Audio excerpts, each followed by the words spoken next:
Yes, people, good morning, good afternoon, and good evening, but more importantly, blue morning to you because, in fact, it is the Blue Morning Show, and I sincerely do hope everyone is doing it well. Excuse me, I'm still struggling a bit with the cough. So, please, as you're coming in, if you haven't, take a second to smash the like button to help us reach more people as the show progresses, that to make it even more fun for us because the more you like the video, the more people would have join us and the more fun the show will be. And today, again, as usual, we have quite a few things to talk about. The usual cliche because there's a lot going on. We'll talk about Nathan Aki. We'll talk about Frenkie de Jong, the lead, Raheem Sterling, Ousmane Dembele, Jules Kounde, and every other player that the club has been linked with. So sit back, relax, and let's get into the show.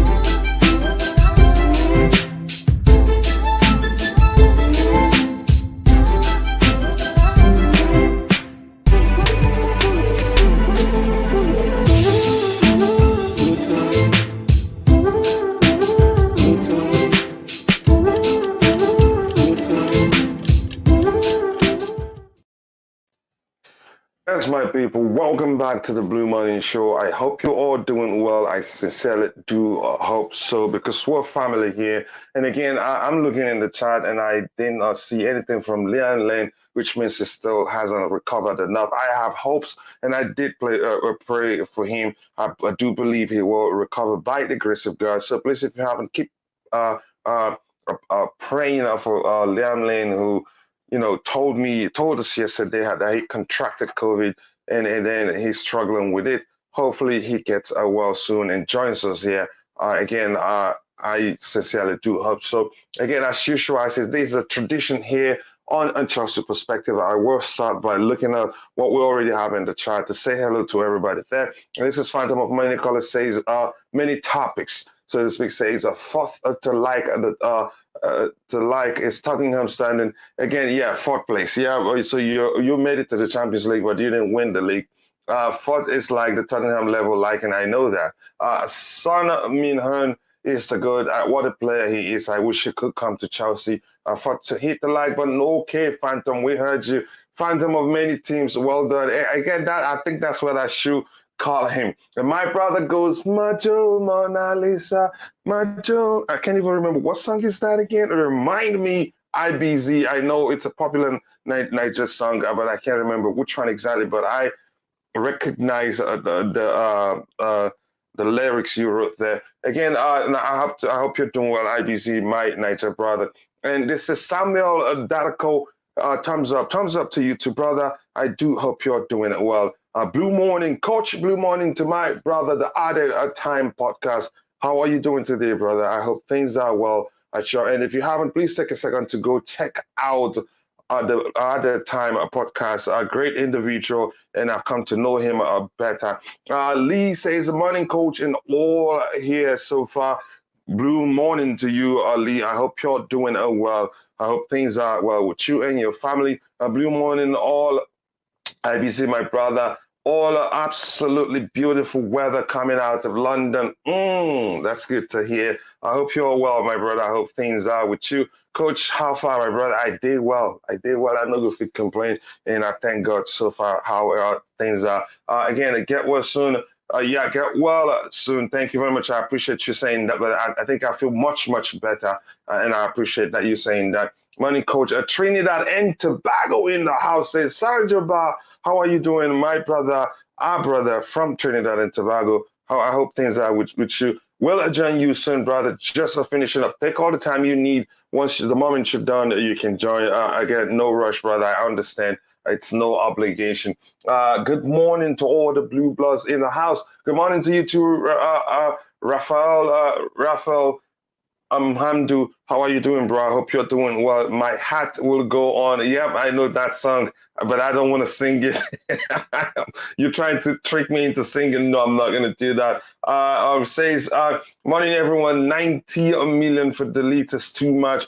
We can get both Koulibally and Kounde for that price. And maybe some, how about, I don't know why did we pull out of the pursuit of Jason Bremer, Sarah, our defender of the year. So I'm not sure why we're not serious about signing him. To me, he's a player I'd really would like to see at our club. But why we're not going with him, that's something I don't understand. What is the latest transfer news, bro? Just stay tuned and you will be updated. Geno Namonde, Evo Boy, says, good work, bro. I always enjoy your analysis. Thank you very much. I appreciate that support.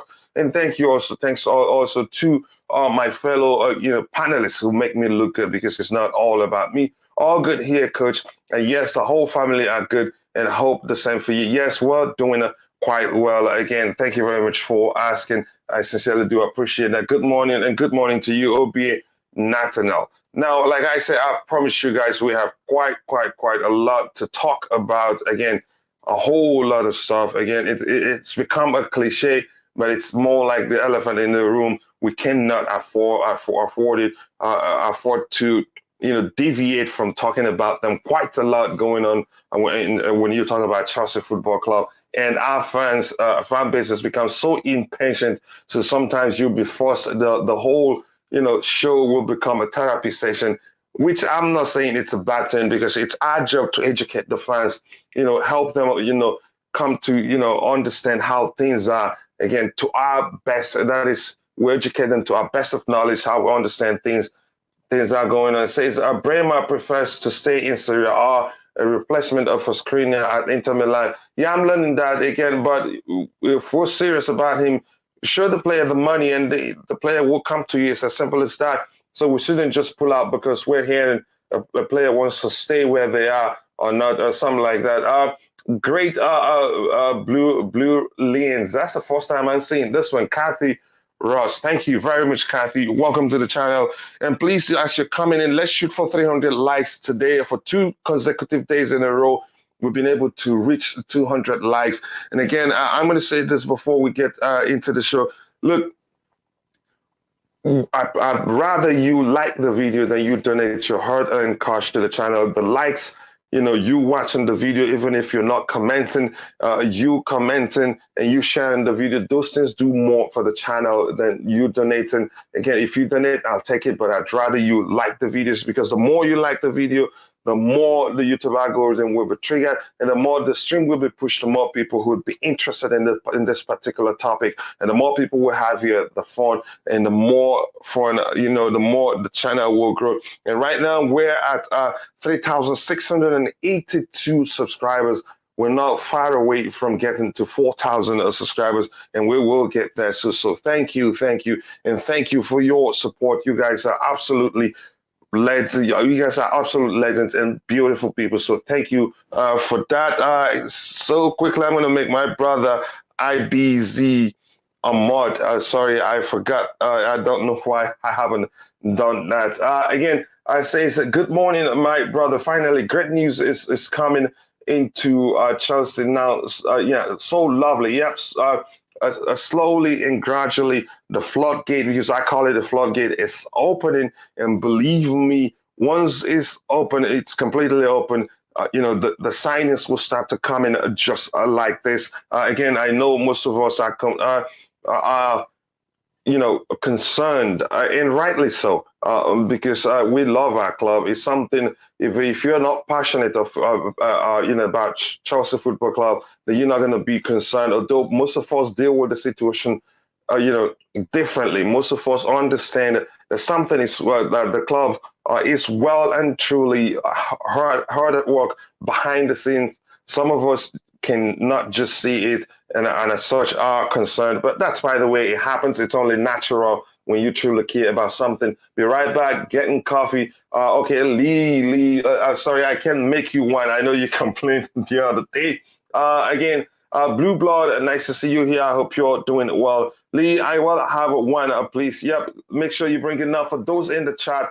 guys. That says my brother IBZ. Please keep liking the video so we can reach more people. In fact, make this be the only thing you like this weekend. Yep, I love that. I sincerely do like that, brother. So yeah, good one there from my brother. And he says, keep the blue flag of flying high, please. Good morning, coach. The Chelsea boy, 1, 2, 3, 4. Nice to see you. I hope you're doing it well.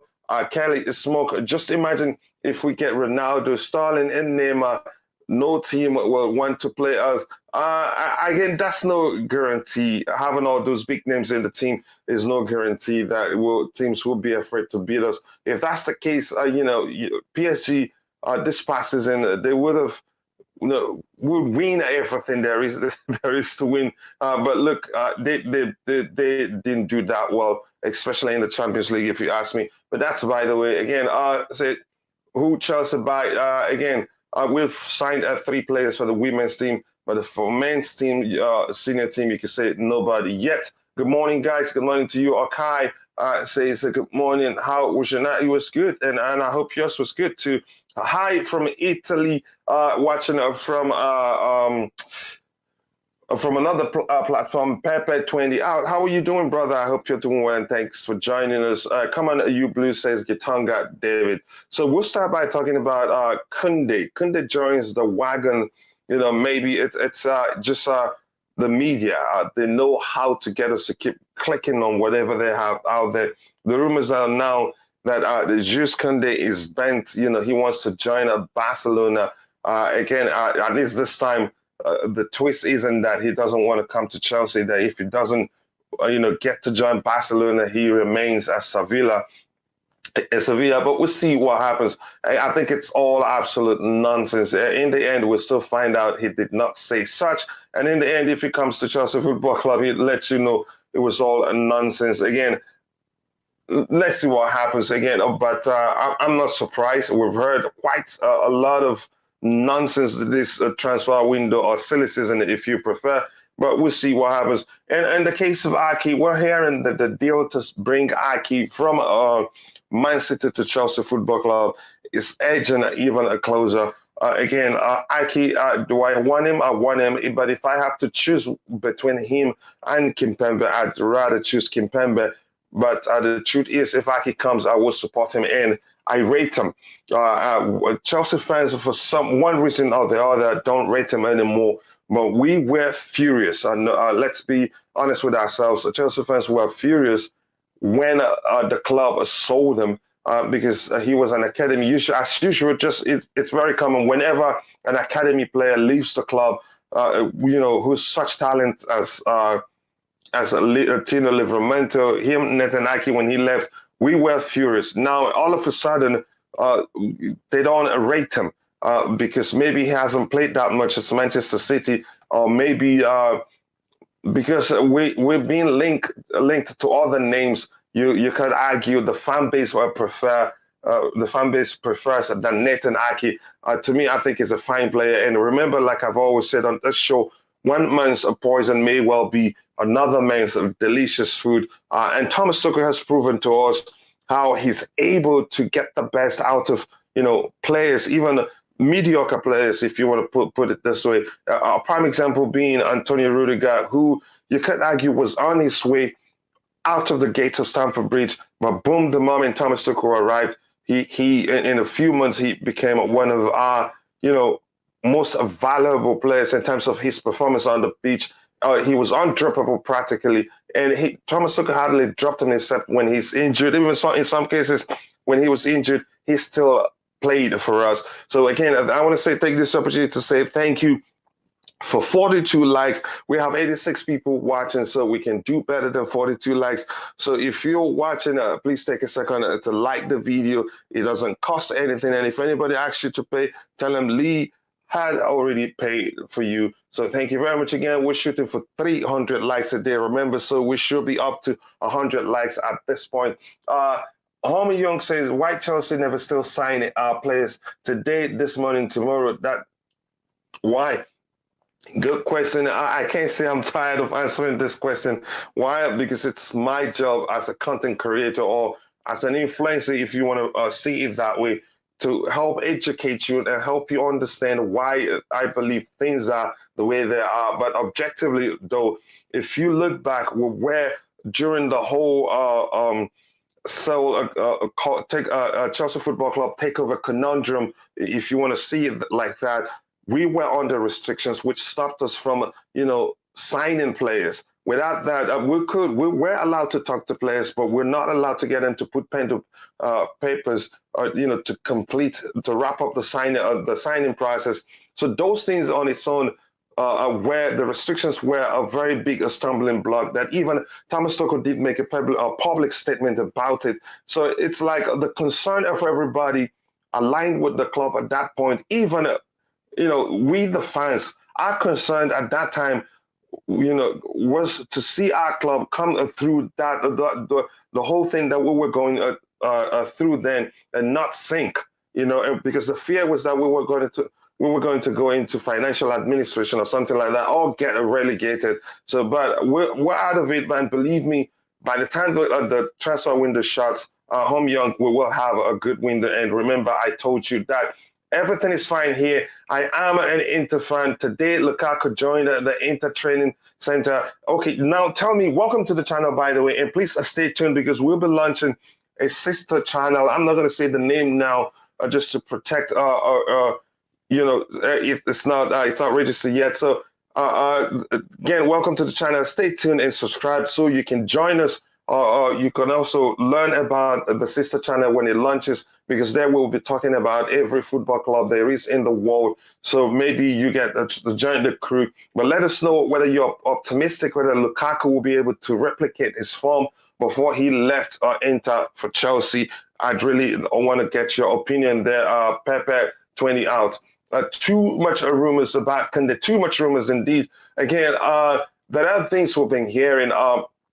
First, we were keen to get him in, and then when he got injured, they were concerned by some, quarters of the Chelsea fan base that we may well pull out of the deal, or maybe try to get him on a cheap because he's injured, which is only natural that happens. And then we're learning. At the point, it just seemed as if the club's interest in Jules Kounde cooled down, and then that was when the rumors emerged that, he wasn't a Thomas Tuchel's choice anyway. He was the board's choice. And honestly, I don't believe that. I don't believe that he fits the profile of player that I think Thomas Tuchel would want to have in his team. He's able to drive with the ball from our own half of the pitch to the opponent's half. He has a great leap in him, even though he's not that tall. He's good on the ball. And again, he can score, get you goals. He's also a good passer of the ball. So that's why I say that the rumor that he wasn't, after all, Thomas Tuchel's choice is absolute nonsense. Maybe the club is reluctant to sign him for one reason or the other that we don't know. Or maybe they're just trying to negotiate a lower fee for him. Or maybe Thomas Tuchel found some other player that he prefers, than him. Because if you ask me, it just seemed as if the club is prioritizing the signing of Delete, not Kounde. But we'll see what happens. And now we're hearing that Kounde himself wants to join Barcelona. But I don't think that's the truth. That's a chance that on its own is some nonsense that the media, because they want the clicks to keep coming in. So I'm not surprised. Right now we have 1 out of 10 people watching and we have 52 likes. As you're coming in, please keep liking the video so that we can reach more people. And again, thank you for 52 likes. I'd be ungrateful to say thank you. That on its own isn't easy. The channel is where it is today because of your support, gracious support if you prefer, and I cannot thank you enough. So please keep liking the video, and also if you haven't, do subscribe to the channel. We're closing into 4,000 subscribers, and I know it's not far-fetched. We'll get there soon. And Lee is back. Welcome back, Lee. What do you think about Romelu Lukaku? If I start talking of Pepe 20 out, again, I'm not going to say he's a bad player. Again, he has his what you could call deficiencies.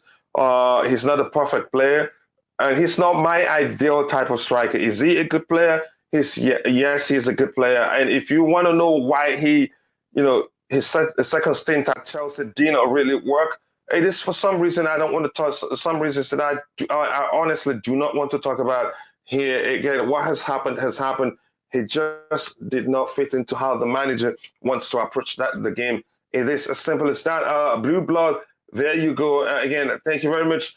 He has given you the coffee you asked for. I'm watching live from Ghana.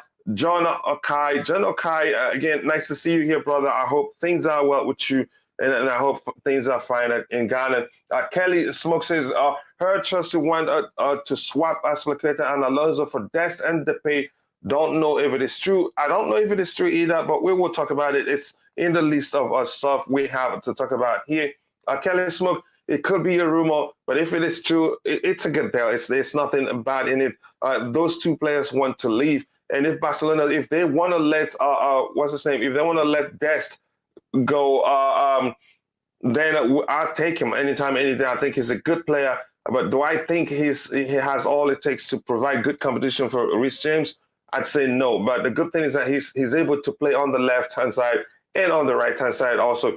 Atalo, it's been a minute, brother. How are things with you? I hope you and your family are doing well. He says 50 million for Aki. I don't think we need to spend that much money on him. We are being linked all over Europe without any signings. Again, you have every right to be concerned. But we deal with such situations differently. Antoine went, okay, thank you. And again, a good morning, people. Tops 5, good morning to you too. Nice to see you here. It looks like Tuchel really wants Aki. 50 million is too much. But if he can rejuvenate Aki like Rudiger, there will be no complaints. Colwell should leave on loan to Brighton on another Premier League team. Again, here's the thing. Do I want Levi Colwell to live on loan? No, I'd rather keep him than pay that much money for Aki. I rate them both. But Colwell, you could argue, given his performance like this past season in the championship, I'd keep him rather. And then just quickly, I want to welcome Bobby to the panel, and I think I will be highlighting your comments. And if I see anything that is worth addressing, I will highlight it and we'll talk about it later. Bobby, welcome to the panel. How are you doing today, brother? Yeah, I'm good, Coach. Good. I'm busy working, so I'm kind of in and out, but I have the opportunity to hook up today. So, as always, I thought I'd join you. Yeah, I must let you know your love for this club is I haven't seen a match for it, but again, yours is on another level. I don't know how it's to phrase it to be correct or not. Again, but Bobby, more importantly, welcome to the panel. Always nice to have you.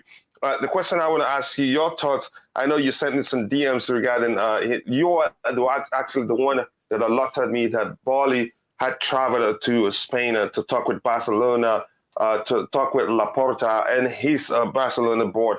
Your thoughts? Why did you think he had to travel? And what do you think they must have talked about around the table there in the restaurant where he said they're just there to get a meal? Okay, I mean, my disclaimer is that this is just pure my own pure speculation. My own opinion. Mm-hmm. Now, this guy got on his private jet and flew, how many thousand miles? Because I think he's in LA at the moment, or sort of in it, to Barcelona. Now, you're not flying that distance, or you would be a fool to do that just to talk about Azpilicueta and Alonso. That's just crazy. I think he is showing a personal touch. He's a very hands-on person, and he wants to get to know the movers and shakers of the football industry and let them understand that he himself, or rather what he represents, is not something that they can't take seriously. I keep telling Chelsea fans that keep going on about, these guys are coming in, they're coming to take money from the club and so on. That may be to some extent true, but you have to understand, and I know they find it hard to understand, that these are big boys. These are the big boys. These guys have deep, deep, deep pockets. Deeper than Roman Abramovich. They don't want to waste their money. Of course, profit is the objective, But there are other reasons that they're in English football.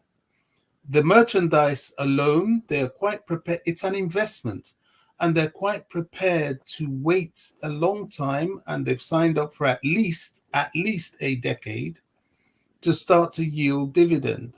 And they know that it will probably take another decade to maximize dividends. So you're looking at a 20-year plan, which is roughly the same amount of time Roman took with the club to make he didn't make the profit personally, but there was a profit on the club from when he bought it. Huge profit. He bought it for 135 million. It was sold for 4.5 billion. That's Chelsea, without a stadium. So with a stadium, that's a good point. Without the stadium, actually, with a very small stadium. So what we can expect really is sound but heavy investment. It hasn't ended. They need to build a stadium. They need to invest in players, and I think they know this. The mere fact that these people, if it's true, because we'll soon find out if we see him raising a shirt, have sanctioned a salary of minimum of 300k a week, which is what he was at Man City. Then it should be 300 plus, because we heard the rumors he's already on 300 plus. Whatever. I don't want to get bogged down in exacts at the moment. But the mere fact that they've sanctioned that tell me these guys ain't playing. There's going to be some big players potentially coming into Chelsea, and that's big wages. The price of these players is big. People balk at the cost of the Ligt. Yet you forget that these are people that did not hesitate dropping 60 million down for Raphinha. So they're not playing games. Just they want to be in the mix. They want to be known in the correct circles. And Boehly has gone to have a face-to-face discussion with people like Laporta and so on, just to build up a relationship to see if there's one to be had. It is very clear that there's a lot of underhanded things going on, especially in Spanish football. But he wants to just build up a trading relationship, get them to understand. I don't think he particularly went there to talk about about Raphinha, but he will get a feel of where these people are coming from with the Raphinha deal. And I think what he wants to make them understand is that Chelsea is a club you can do business with, but be reasonable. Don't be too selfish. Let it not be too much about you. Yeah, don't make an enemy of a club that could be of benefit to you and have a good relationship with you. So that's basically what he went there to do. Were players discussed? Clearly, there would have been. I feel there would have been a mention of the Ligt. Of course, the media always underplay Chelsea. If something is up, they talk it down. If Chelsea's going for good, they say it's bad. If Chelsea's going for good and it looks like it's going that way, they overhype it to try and make it look excessive and even furnish the opposition with information about it. So I don't listen anymore to a lot of these rumor things. He went there and Barcelona said that he can have Dest and Depay in exchange for Alonso and Azpilicueta. That's some media guy's fantasy. That has nothing to do with nobody told them what they talked about. I don't believe that for a second. But they pump it out there and people accept it here's why it's easy to accept that, because we've been linked to both players. Yeah, that's true. But I think that if any business is to happen at all with Chelsea, they're going to go for people that are really, really meaningful to the squad. I don't really know what Depay and Dest will add to the squad. Although having said that, I have some reservations about Sterling. So basically, that's it. It was a PR exercise. It was a introductory exercise. It was also a platform with which to make some suggestions, make some proposals for players. The Jong thing, I think, must have been discussed because he's that important. Now, Mm-hmm. what was the response? I don't know. I don't think Barcelona particularly want to hang on to De Jong. I don't think No, they so. don't. They don't. They owe him so they owe him 11 Exactly. million plus in salaries, and he still Exactly. wants, and he's not going to take a pay cut. They don't. I think So, so, so part of that Laporta's discussion. comments is just go ahead, Bobby. So part of that discussion, if I was Boehly, would be: look, can we find a way that we, in order to push this deal through, can facilitate you paying what you owe that guy? For Mm-hmm. example, if we are dropping, say, 10 million, this is just a hypothetical example, Mm-hmm. we'll put in 15, in which you can take some of that out to pay this guy. You know what I mean? So it's kind of like you're facilitating the debt settlement so the player can move. And that might be where a huge negotiation is taking place. He wouldn't waste his time. You don't fly 3,000 miles to sit down for dinner for an hour and fly back for nothing. You don't Yeah. do that. And you don't do that to discuss Alonso and Azpilicueta either. Yeah. It's got to be a serious conversation, and Mm-hmm. that's my take on that.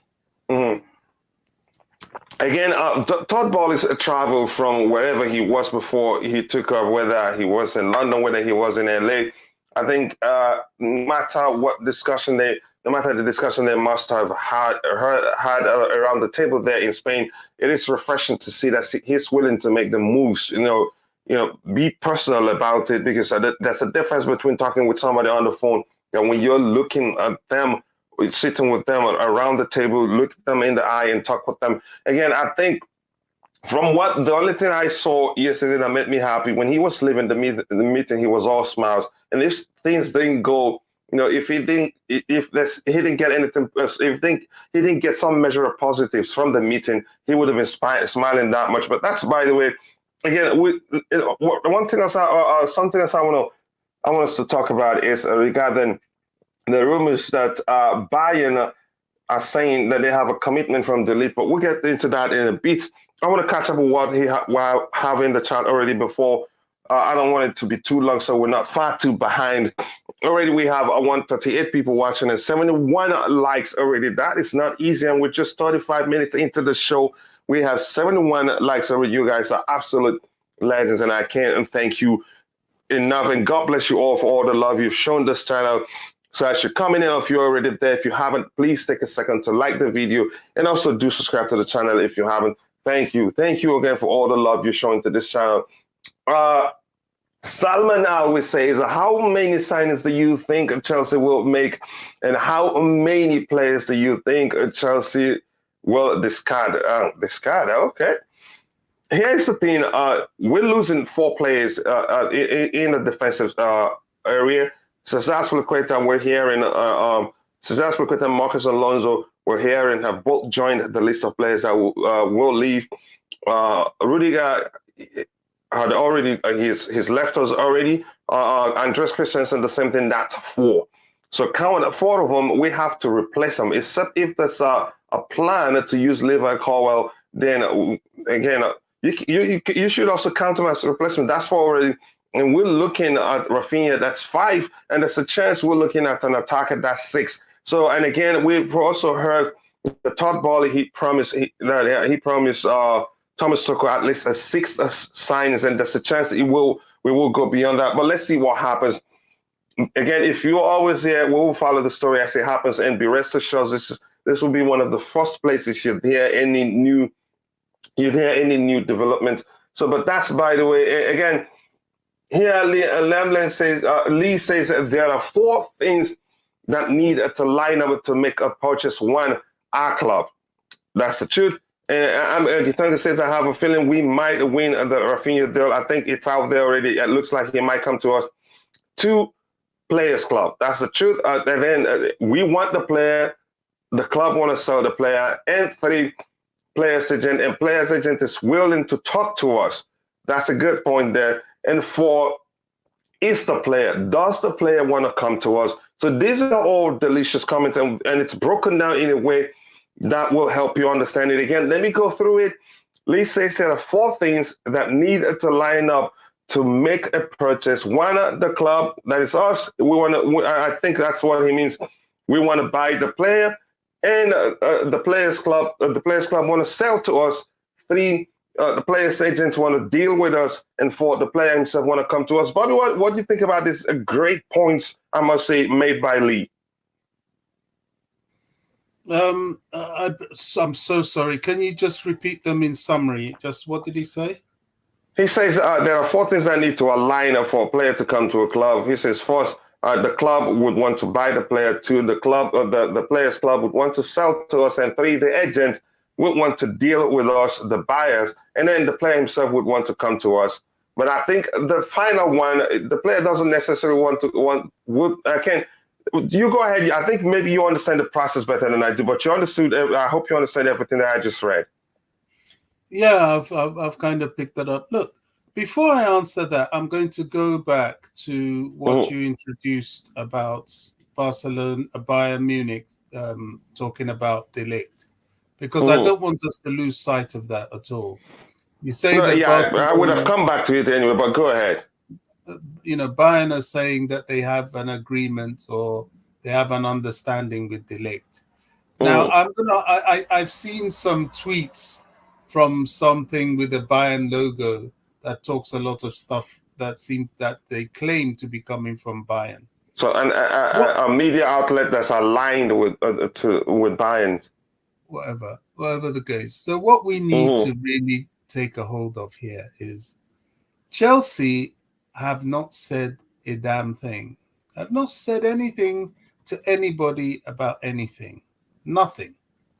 All we seem to know, and neither will they until the deal is done. All we seem to know is that they've made some bids, and they were about to have made another bid. I think they dropped some more money yesterday. All this, Bayern has got an agreement or has been talking to. I don't believe a damn word of it. I don't believe it. Yep. I don't believe it. If Bayern were doing anything, you see, in this world of high finance, money talks. Money talks.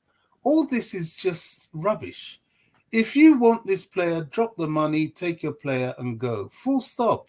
All these other theatrics is nonsense. And this is what we have to start to stop listening to. Unfortunately, because the transfer dealings for Chelsea, for reasons you raised earlier in your show, has dragged, is given the opportunity for what I call rumor mongers to start peddling all this stuff. Don't believe any of it. Don't believe a damn thing. What interest is it for De Ligt to go and commit himself to a club that hasn't even paid an acceptable sum for him? It makes no sense. Yeah, and his commitment doesn't make any. That is, it will not force Juventus to sell to Bayern if they don't meet their requirements. Or, it's propaganda. It's propaganda. The asking price, it's very different to the Raphinha situation, who actually did have an agreement 4 months ago, more than that now. That's a whole different ballgame. And he's trying to revisit that because we don't know the content of that agreement. It might have had some very personal family things that he could have acted on. 4 months is a long time. But that aside, answering your question, yes, of course, there's a process. You have to find out if the club is ready to sell, at what price, can you afford the price in view of your wider financial budget strategy? Is the player prepared to come to you? Which is good. And the one thing I believe from the Jong point of view is I do believe Chelsea are interested in knowing if he's interested in coming to us at all before they make a formal bid. And that might be part of all this Boehly traveling personally to Barcelona is all about. So let's wait and see. I mean, these are complicated situations. The thing that concerns me a little bit is that Boehly is doing all this himself. How much can one man do? He does need people. I mean, I'm sure he has people around him. I'm 100% sure he won't just do everything, but he's doing a lot of, serious legwork himself that really is normally done by assistants and representatives. But the fact that he's doing that probably adds more to weight to what he's saying, because he came to Barcelona to discuss business. Laporte himself came to meet him at the restaurant. That says a lot. So let's wait and see. I mean, I have been very critical of our transfer dealings so far. I remain critical because we need to get things done. Working hard means nothing if it leads no fruit, if it yields no fruit. However, I have to also acknowledge some of what I believe, some efforts I believe are being made, and that there is a possibility that when it happens, it's going to happen big, because he's putting down the foundations quite clearly. You can see that's what he's working hard to do. But my concern is that it's got to happen quickly. I mean, the guys are flying out to America for pre-season today.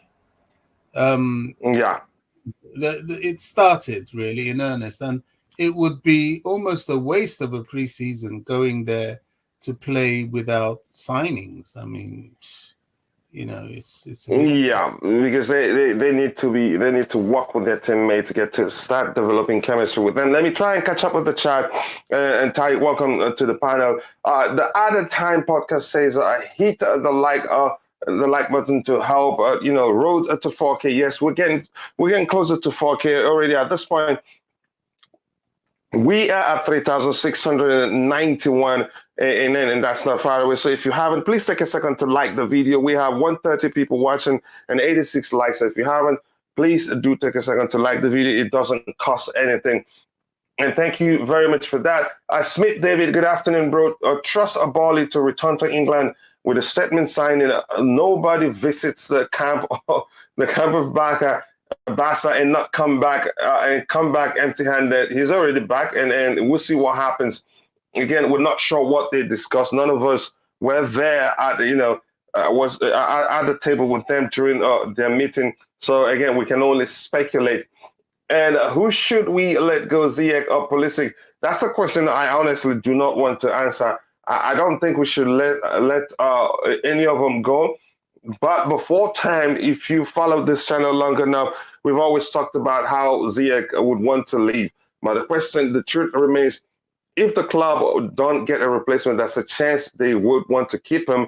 And it's not going to leave if that happens. Even if he hands in a transfer request, that's a chance they force him to stay. But the likelihood of him leaving at this point, you could say, is at 90% plus, because the negotiations has been going on between the two clubs involved. And the player also, I must say, I think it looks like he wants to leave too. Lee, patience is key. Good morning. That's just the truth. Again, let me see here. This is the Inter fan who asked a question, and I asked him a question in return. He says that he's really confident about Lukaku next season. He's adapted to play in Italian football since his physical strength is much faster in the short distance. Think he can still make the difference here. What do you think? What will be the deal between Inter and Chelsea after the 1 year loan? Is it 1 year loan or 2 years loan? I'm concerned. I'm really concerned that the part of the whole Lukaku going to Inter deal isn't with an obligation to buy, because he comes back older to us. And if he doesn't do well at Inter, it becomes, again, we're arguing that he doesn't have selling value. That gets worse because he's going to be much older. And if it doesn't, if it doesn't have a brilliant season and comes back, it will be even more difficult to sell him. So again, I'm really concerned. I didn't like it. The fact that it wasn't the deal, part of the deal wasn't with an obligation for Inter to buy him, but with an option to buy him. It's a deal that just doesn't make sense to me. For a long time, when we were negotiating with Inter, that was the biggest issue. That is during the negotiation. Chelsea wanted it to be with an obligation, and Inter wanted it to be with an option to buy, which to me looked like Inter. They during the negotiation period knew exactly what they were doing, because at the end of the loan, he's older. They may well decide, okay, why keep him? It just doesn't make sense. We'll send him back to where he's coming from and still get some more money from Chelsea Football Club, because we still owe them money. So again, it's a deal that really just doesn't make sense to me. I guess we're desperate to get him off, off our wedge structure and all that, and make room for someone to be able to accommodate all the players' salaries. Ziyech, unfortunately, yeah, but he's already on his way out, if you ask me. But you never say never until the transfer window shuts. We don't know what the club wants to do, really. If we are chasing the ex Ajax boys in Jong and Ligt, why not keep Ziyech? Again, the question you want to ask yourself is this: the most important question is, does Ziyech himself want to stay at the club? That's a very good question. And there's a chance he's already made up his mind to leave. And bringing the Ligt and the Young doesn't guarantee the manager will play him in the position he wants to play, to allow him the independence, to express himself freely. I don't. There's no guarantee that will happen. Anything here to address? Ahmad Jonov, nice to see you here. I hope you're doing it well. Des is young and plays on both weeks. Yes, I've talked about that before, and it makes sense. But I don't think the rumors that we're making any sort of exchange or player exchanges with Barcelona is true. I think we've heard before that Thomas Tuchel, he likes Des. Maybe that's the case. Again, what I'm hearing about Depay, is he a player that I like? I would say no.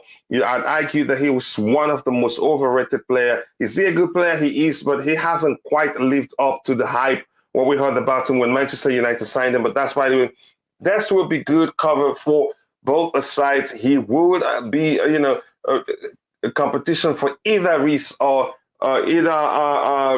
Reece or Chile. Here's the thing, again, I don't want cover. I want players who be able, do better if the starting players gets injured. So I want all starters. I want players that will rotate with the players we have now. So players that will give them serious competition to get them to perform. If they were giving us 100%, let them start giving us 150%.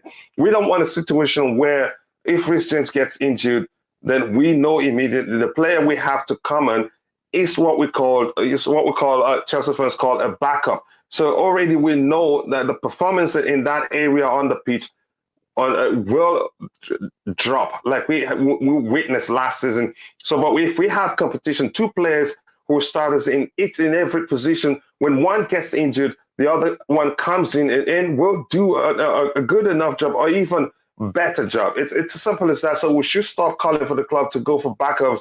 We're Chelsea Football Club after all. Colwell have all the same things Aki can bring to the team. Let me just quickly ask this question to Ty. Ty, would you rather us keep Colwell because he plays in the same position? I believe we're trying to get Aki for 50 million plus. Would you rather keep Colwell, have him start there, or pay 50 million for Aki, or get Aki and keep them both because they both can rotate and play in that position? Your thoughts, Ty? I would say I would keep Levi Colwill, and I think I would also still sign Ake because we need 3 centre backs. We need 3 additional centre backs because if Aspi does indeed leave, that is not only replacing Rudiger Christensen, but we also have to replace Aspen. I kept saying that we need to replace them, and that's why I said we need 3 and not 2. So that is why, with Levi Colwill, it always goes back to having 5 subs next season. And depending on what you need at that very moment in terms of, substituting players, it could be important. And Levi Colwill, I think it is best in terms of what I have seen of him to let him stay, learn at Chelsea instead of loaning him back out. Because I think in that sense, we keep loaning out these players to these teams that, realistically, they're not going to help them develop in that sense. The only lucky case that we had was with Wigan and Reece James, and when Reece James came back, and I mean, he wasn't the greatest player when he came back to Chelsea. He was still learning, and every season he got better and got better, and he improved his game. But and he still has room for improvement. I just think that if Ake comes in, which I think is what the club want to do. I think they want to, get Sterling and Ake at the same time, which to me, I really do agree with. But I mean, if Ake comes in, I think it's important to keep Levi Cole, because we need an additional centre back who can play on the left side. And respectfully, I don't think Malang Sarr is that player. I don't want to see it, because I think he makes rash decisions. He makes tackles that make me scared that he's going to be giving away a penalty or getting a red card. And I'm not ready to go through that again. So I think we need to keep Levi Cole, let him learn. And we'll have Silva for one more season. And I mean, you get somebody in who can actually help him. And then, we go from there. But I do think we keep Levi Cole and we don't loan him up, because I don't think that if he goes out alone, he's going to want to come back, because he's going to say that, especially if the players we sign don't do good, I think he's not going to come back, because he's going to say that they don't value him. So I think it's best that we keep him, rotate with him, and give him a role to play in the team, and then we let him learn from there. Yeah, I think you make a good argument, because I think Bobby would argue he's not concerned about players complaining about game time, but it's not down to the club alone. I truly understand whenever Bobby makes that argument. Here's where I have a problem. These players, they're good enough. And these players are, clubs do see them, and there are no shortage of clubs willing to pay Chelsea to take them on a permanent, to take them permanently from us. Levi Colwell already, we have suitors for Levi Colwell, we have suitors for Amanda Broya, we have suitors for nearly all the young players that have, that are at the club right now for preseason. Here's where the problem lies. That's one of the reasons why I'm concerned. Some of them aren't even willing to go out on loan again. And we're hearing that Broya clearly says he's not going out on loan again. If he doesn't get a chance at Chelsea, he wants to leave. And there's nothing the club can do about that. Convincing him, he still have like 4 years or 3 years left on his contract, but it will be difficult, very difficult to get him to put pen to paper again to extend his stay at the club. Why? Because there are no shortage of clubs willing to pay Chelsea. Even we've heard an offer of 45 or 35 to 45 million. Southampton wants to keep him. West Ham United want him. I think Napoli also want him. So they've seen it themselves. And like the example I've used before, Chelsea Academy is like the best school in the community, where whenever there's graduation, you see companies flocking at trying to, snap up the graduates. And that's no different, especially those of the players, graduates who's gone out on loan and shown they're good enough. So that's where I am really concerned. So the whole thing doesn't really come down to the choice of the club. But that's, by the way, Rodrigo, I'm going to come to you. Would you rather keep Colwell than pay $50 million for Nathan Ake? And by the way, welcome to the panel. I do hope you're doing well. Then pay $50 million for Ake, or would you keep them both? Will it be a good choice to keep them both? Yeah, I personally think I would buy Ake on top of Colwell. I think what Ake has is maybe a little bit more experience. And with Ake, with Colwell, I guarantee you, playing in a championship is not an easy task, especially for a young defender. And I think that was a valuable experience, but I don't think he has enough top flight experience for us to say, right, we're gonna go into a new season and he's gonna be our main left-sided centre back. Because again, as I said, I don't believe Malang Sarr is actually a football player. So we need someone. That's really not fair from you, but go ahead. I saw Malang Sarr praying. He's a rugby player. Go ahead. Coach, the day I gave up on Malang Sarr, the day I saw him praying for 5 minutes on the sideline, he came on. The first thing he did, he gave away a goal. Maybe the person he was praying for wasn't paying attention, but go ahead. I'm not going to go into that. Yeah, I'm not. Okay. Anyways, yeah, so I will. I think it's a good idea to buy Ake. I don't know about 50 million. That seems to be steep, but again, that's the asking price, right? So if that's the asking price, and he has the, I don't know why some Chelsea fans don't rate Ake. I think he has the experience.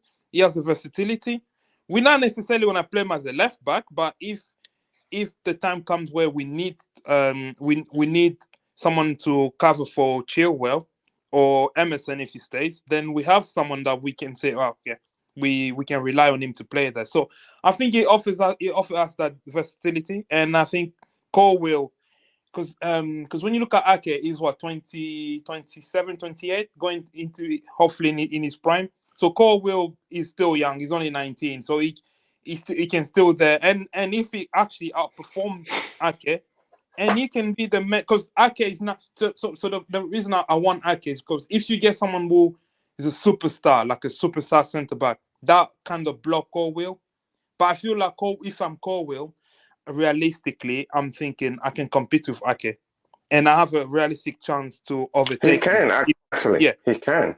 Yeah, because but I think he played more games than Ake this past season. It could potentially, one of those times where the manager says, "All right, Cole, will show me what you've got," and then he shows the manager that he's got the level. But if you have someone say, I don't know, who's like a Koulibally or someone who's more like an alpha centre back, it might be difficult for him to break into the first team. That's just me thinking. If I'm Cole, what do I see this Ake thing as just a competition, or someone's gonna block my pass? I see it as a good competition. So I think we should keep them both. If we sign Ake, that's remains to be seen. Yeah.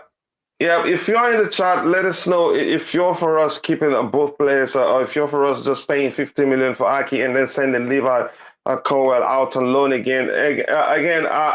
Here's one thing again that I've always talked about. Levi has done enough. He's shown, that how good he can be. And I'd rather him. This most definitely leads to us talking about what's his name, the one that I've always argued that can fulfill the Jorginho role, Billy Gilmour. I'd rather a player who's proven it to the measure that Levi Colwell has proven that he's capable of being part of the team. Stay with the team. Get to understand how the manager wants the game to be played, and before you know it, he'd become part of the team. Because the truth is, if you go on loan, you'd have to be exceptional out on loan to come back and even, get the manager to even take it, look at you as much as he should. Even no matter how exceptional you are out on loan, you still have to prove yourself during pre-season. You still have to take a closer look at you. But when you've done enough out on loan to show that you're capable of doing it, if the chance comes for you to stay, even get 15 minutes, 25 minutes here and there, play cup games full time, take it. Because the manager will trust you even more. If he sees you day in, day out in training, he will trust you even more because you're there, and now he believes that you have you've learned how he wants the game to be implemented on the pitch. Again, that's my argument. Bobby, I want you to come into what we've talked about so far.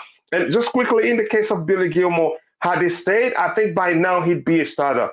Because there was time Jorginho was injured and out for a while. He'd come in and do a good job, because to me, I think here's what: Jorginho is more experienced than Billy Gilmour, but Billy Gilmour can be more physical than him.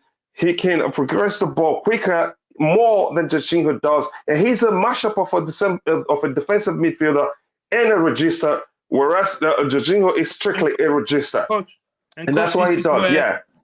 And coach, just sorry to just add one no point. problem. This is where I believe people that surround these young players, they should probably look more. They should have an holistic view of the team, because obviously you look at Chelsea, you think, oh, Jorginho, Kante, Kovacic, oh, there's no way I'm gonna break into this team.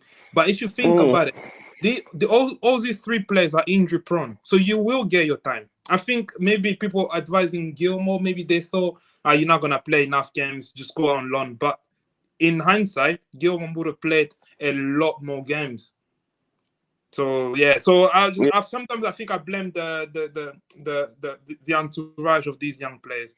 Even the Broja one, I don't understand it. I think the entourage need to look more like long term as well. Yeah, that's the truth. And IBZ, he's purchased Des from Barca for 25 million in FIFA. Again, I have to say that. Sorry, again, just quickly, Bobby, if you can, I'd like to get your opinion on what we just talked about. You know, for a very long time, I go on platforms and I push back against these people that constantly go on about game time. He has to go on loan. You know, this is mindlessness and short-sightedness. Modern football, top flight football, is about the squad. Mm-hmm. There are some players, you know, I used to almost pull my hair out, if I have any hair, of for fans that would be complaining Bobby, thank you for that picture. I'm about sorry. about fans that would be complaining about seeing their favorite players on the bench in August. Mm-hmm. And I'm like, listen, mate, just be calm. They're just back in the season. They're going to start to play their part a bit later on in the season. If you look at teams like Man City, Real Madrid, and all these teams with big squads, a lot of players you won't even see them at the some of the players you see at the beginning of the season are not the same players that you see actively at the end of the season. That's just how it goes. That is rotation. So it must be part of a squad rotation. That's why I don't even buy any of this talk about Ziyech and so on. Let's just wait and see. You know, it depends on who Chelsea bring in. It depends on how he performs in pre-season. And coming to pre-season, this is where the likes of Gilmore, Levi Colwill, I put Dejan Sterling in that bracket, even to a certain extent Conor Gallagher, but I think he's more or less got a shoe in the squad already, and indeed Ethan Ampadu. This is where they're going to show that they can step up. It's going to be a very telling pre-season. I never, ever, ever supported those people that were advising Gilmore to go out on loan for this very same reason. When you go out on loan away from Chelsea, loan is not good for everybody. It worked out. It's working out for people like Connor. It worked out for Mason Mount out of his own pure determination. Long before these guys, it kind of worked out for John Terry. That was due to injury back then of Michael Dewberry, and they had nobody else. So Ranieri decided to try him, and he never looked back. But it doesn't work out for everybody. Why?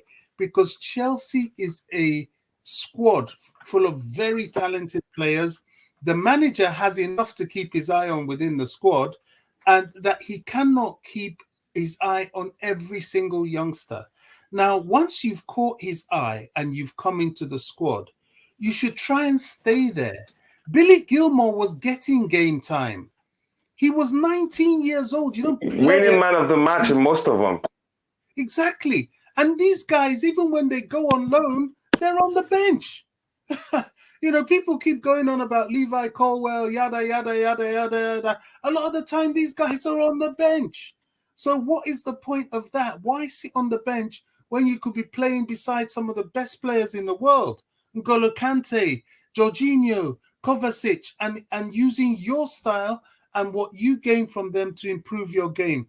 The biggest mistake Gilmore made was going out on loan. Personally, it was there was a pundit who I'm always, you know, I quite dislike his punditry because he's very Liverpool based.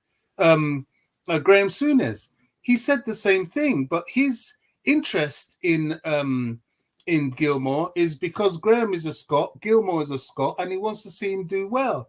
And he said, look, this guy should not go away from Chelsea.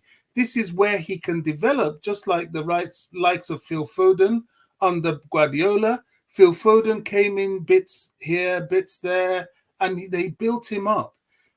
Gilmore, I think he put his career back by at least a year or two by going out on loan. And people say, oh, he went to the wrong club. No, he shouldn't have gone out on loan. Because as you quite rightly said, he would have been playing. Look at all the injuries to the midfielders, all the times they needed a rest. That would have been his time. He was coming on already before he went on loan. subsidizing Jorginho, sometimes even Kante and Kovacic. And his game was beginning to develop. He was beginning to do well. Now, I'm not one for physically challenged players in midfield in the English game. I think you need to have the physicality.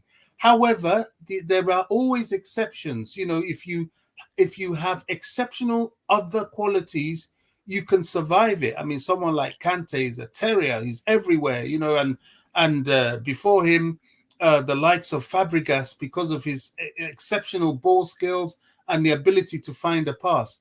However, you could never play them both together because you'd be overwhelmed. But someone like Billy would be the same. You put Billy next to someone that could cover him physically, and boy, you've got a baller on your hands. And we were heading that way, then he went out on loan. What's the answer?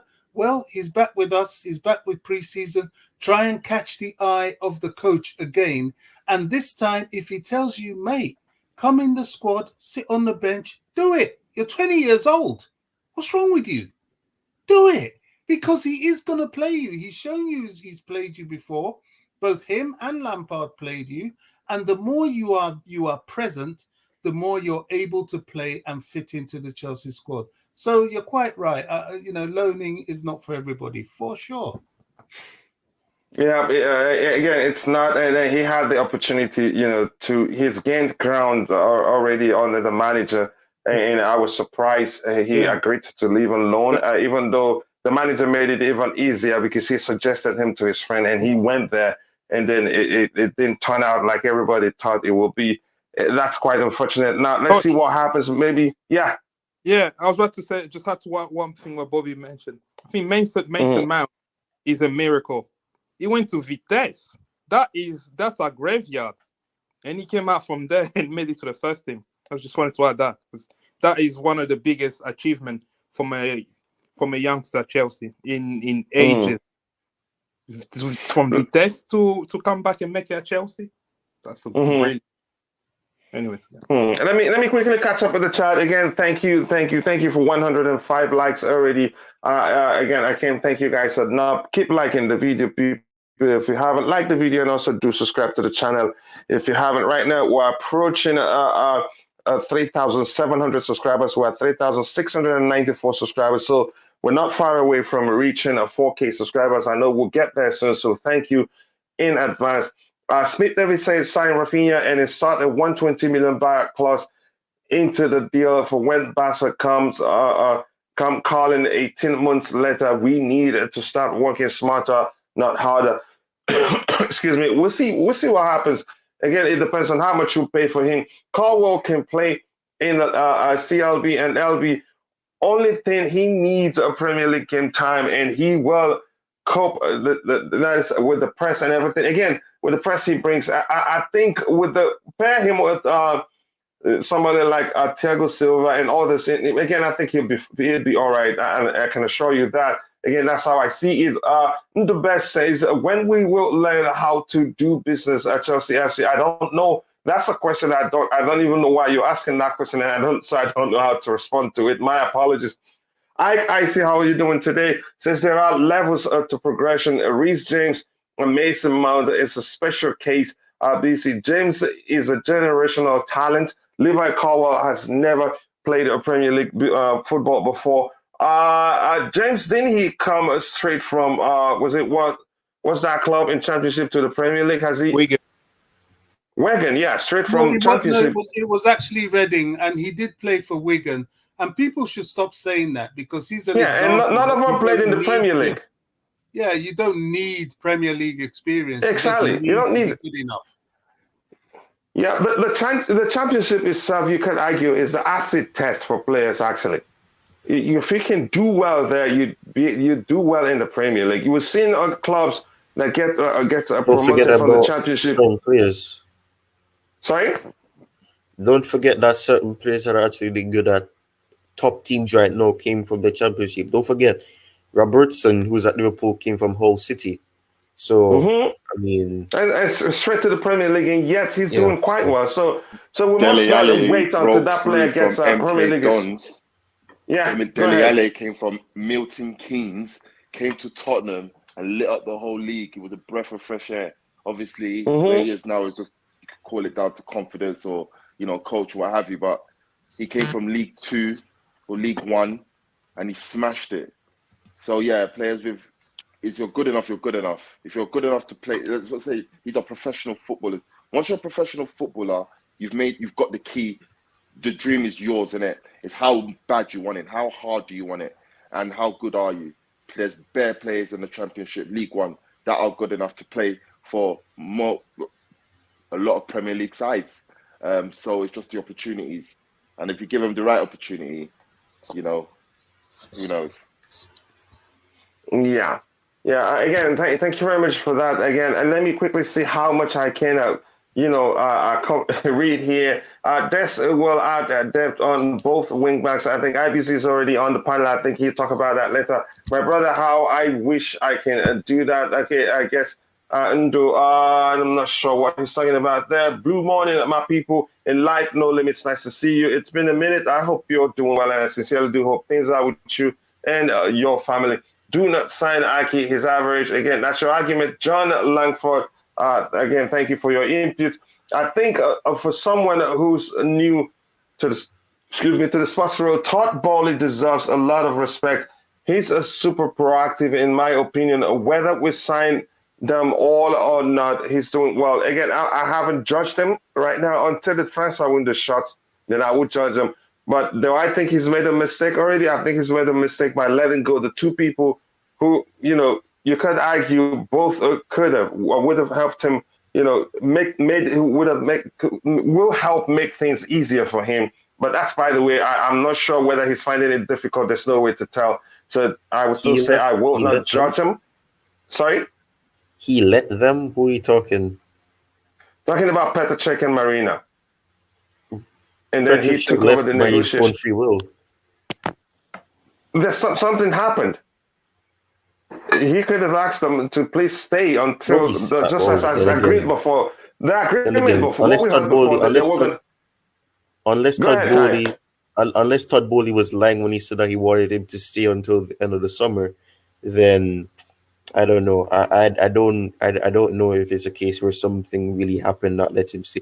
I think Petr Cech just wanted to leave because it was a new era, new ownership. I mean, what role were going to really offer him other than being a goalkeeping coach or something? I'm not sure what they would have offered him because they have a new set of board members, certain personnel that will be coming in. So I'm not sure about that as well. Well, yeah, you see with that what you just said, yeah, brother. What personnel is Todd Boehly got shortlist that's going to replace what we had already? I believe Petr Cech and Marina, or Petr Cech left due to a disagreement over the Lukaku deal. I believe it was mixed in terms of let's keep this guy here.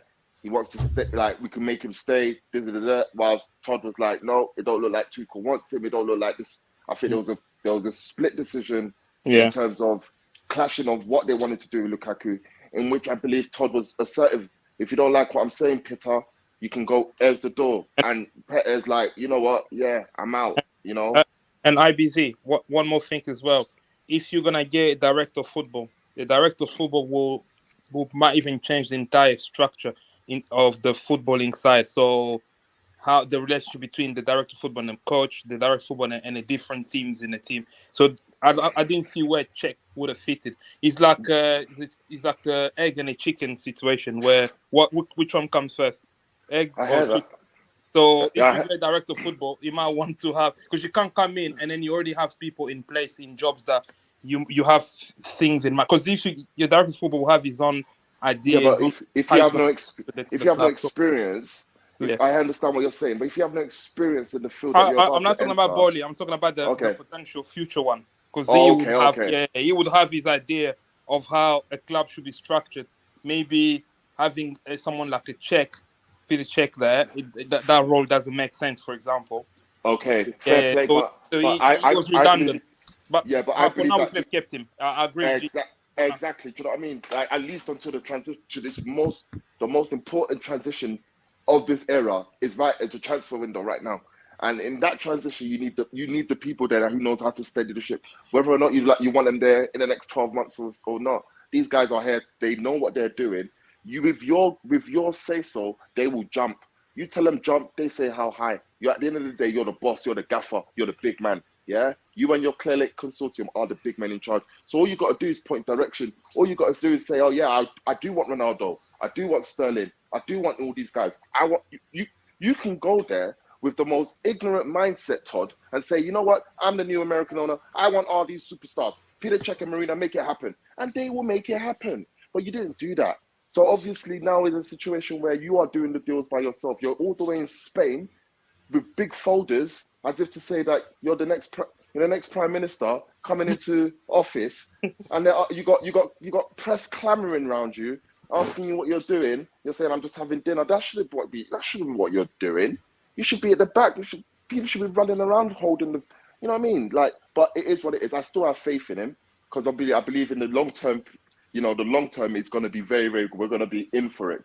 Very, very good. In a very good way, we're going to be in for it.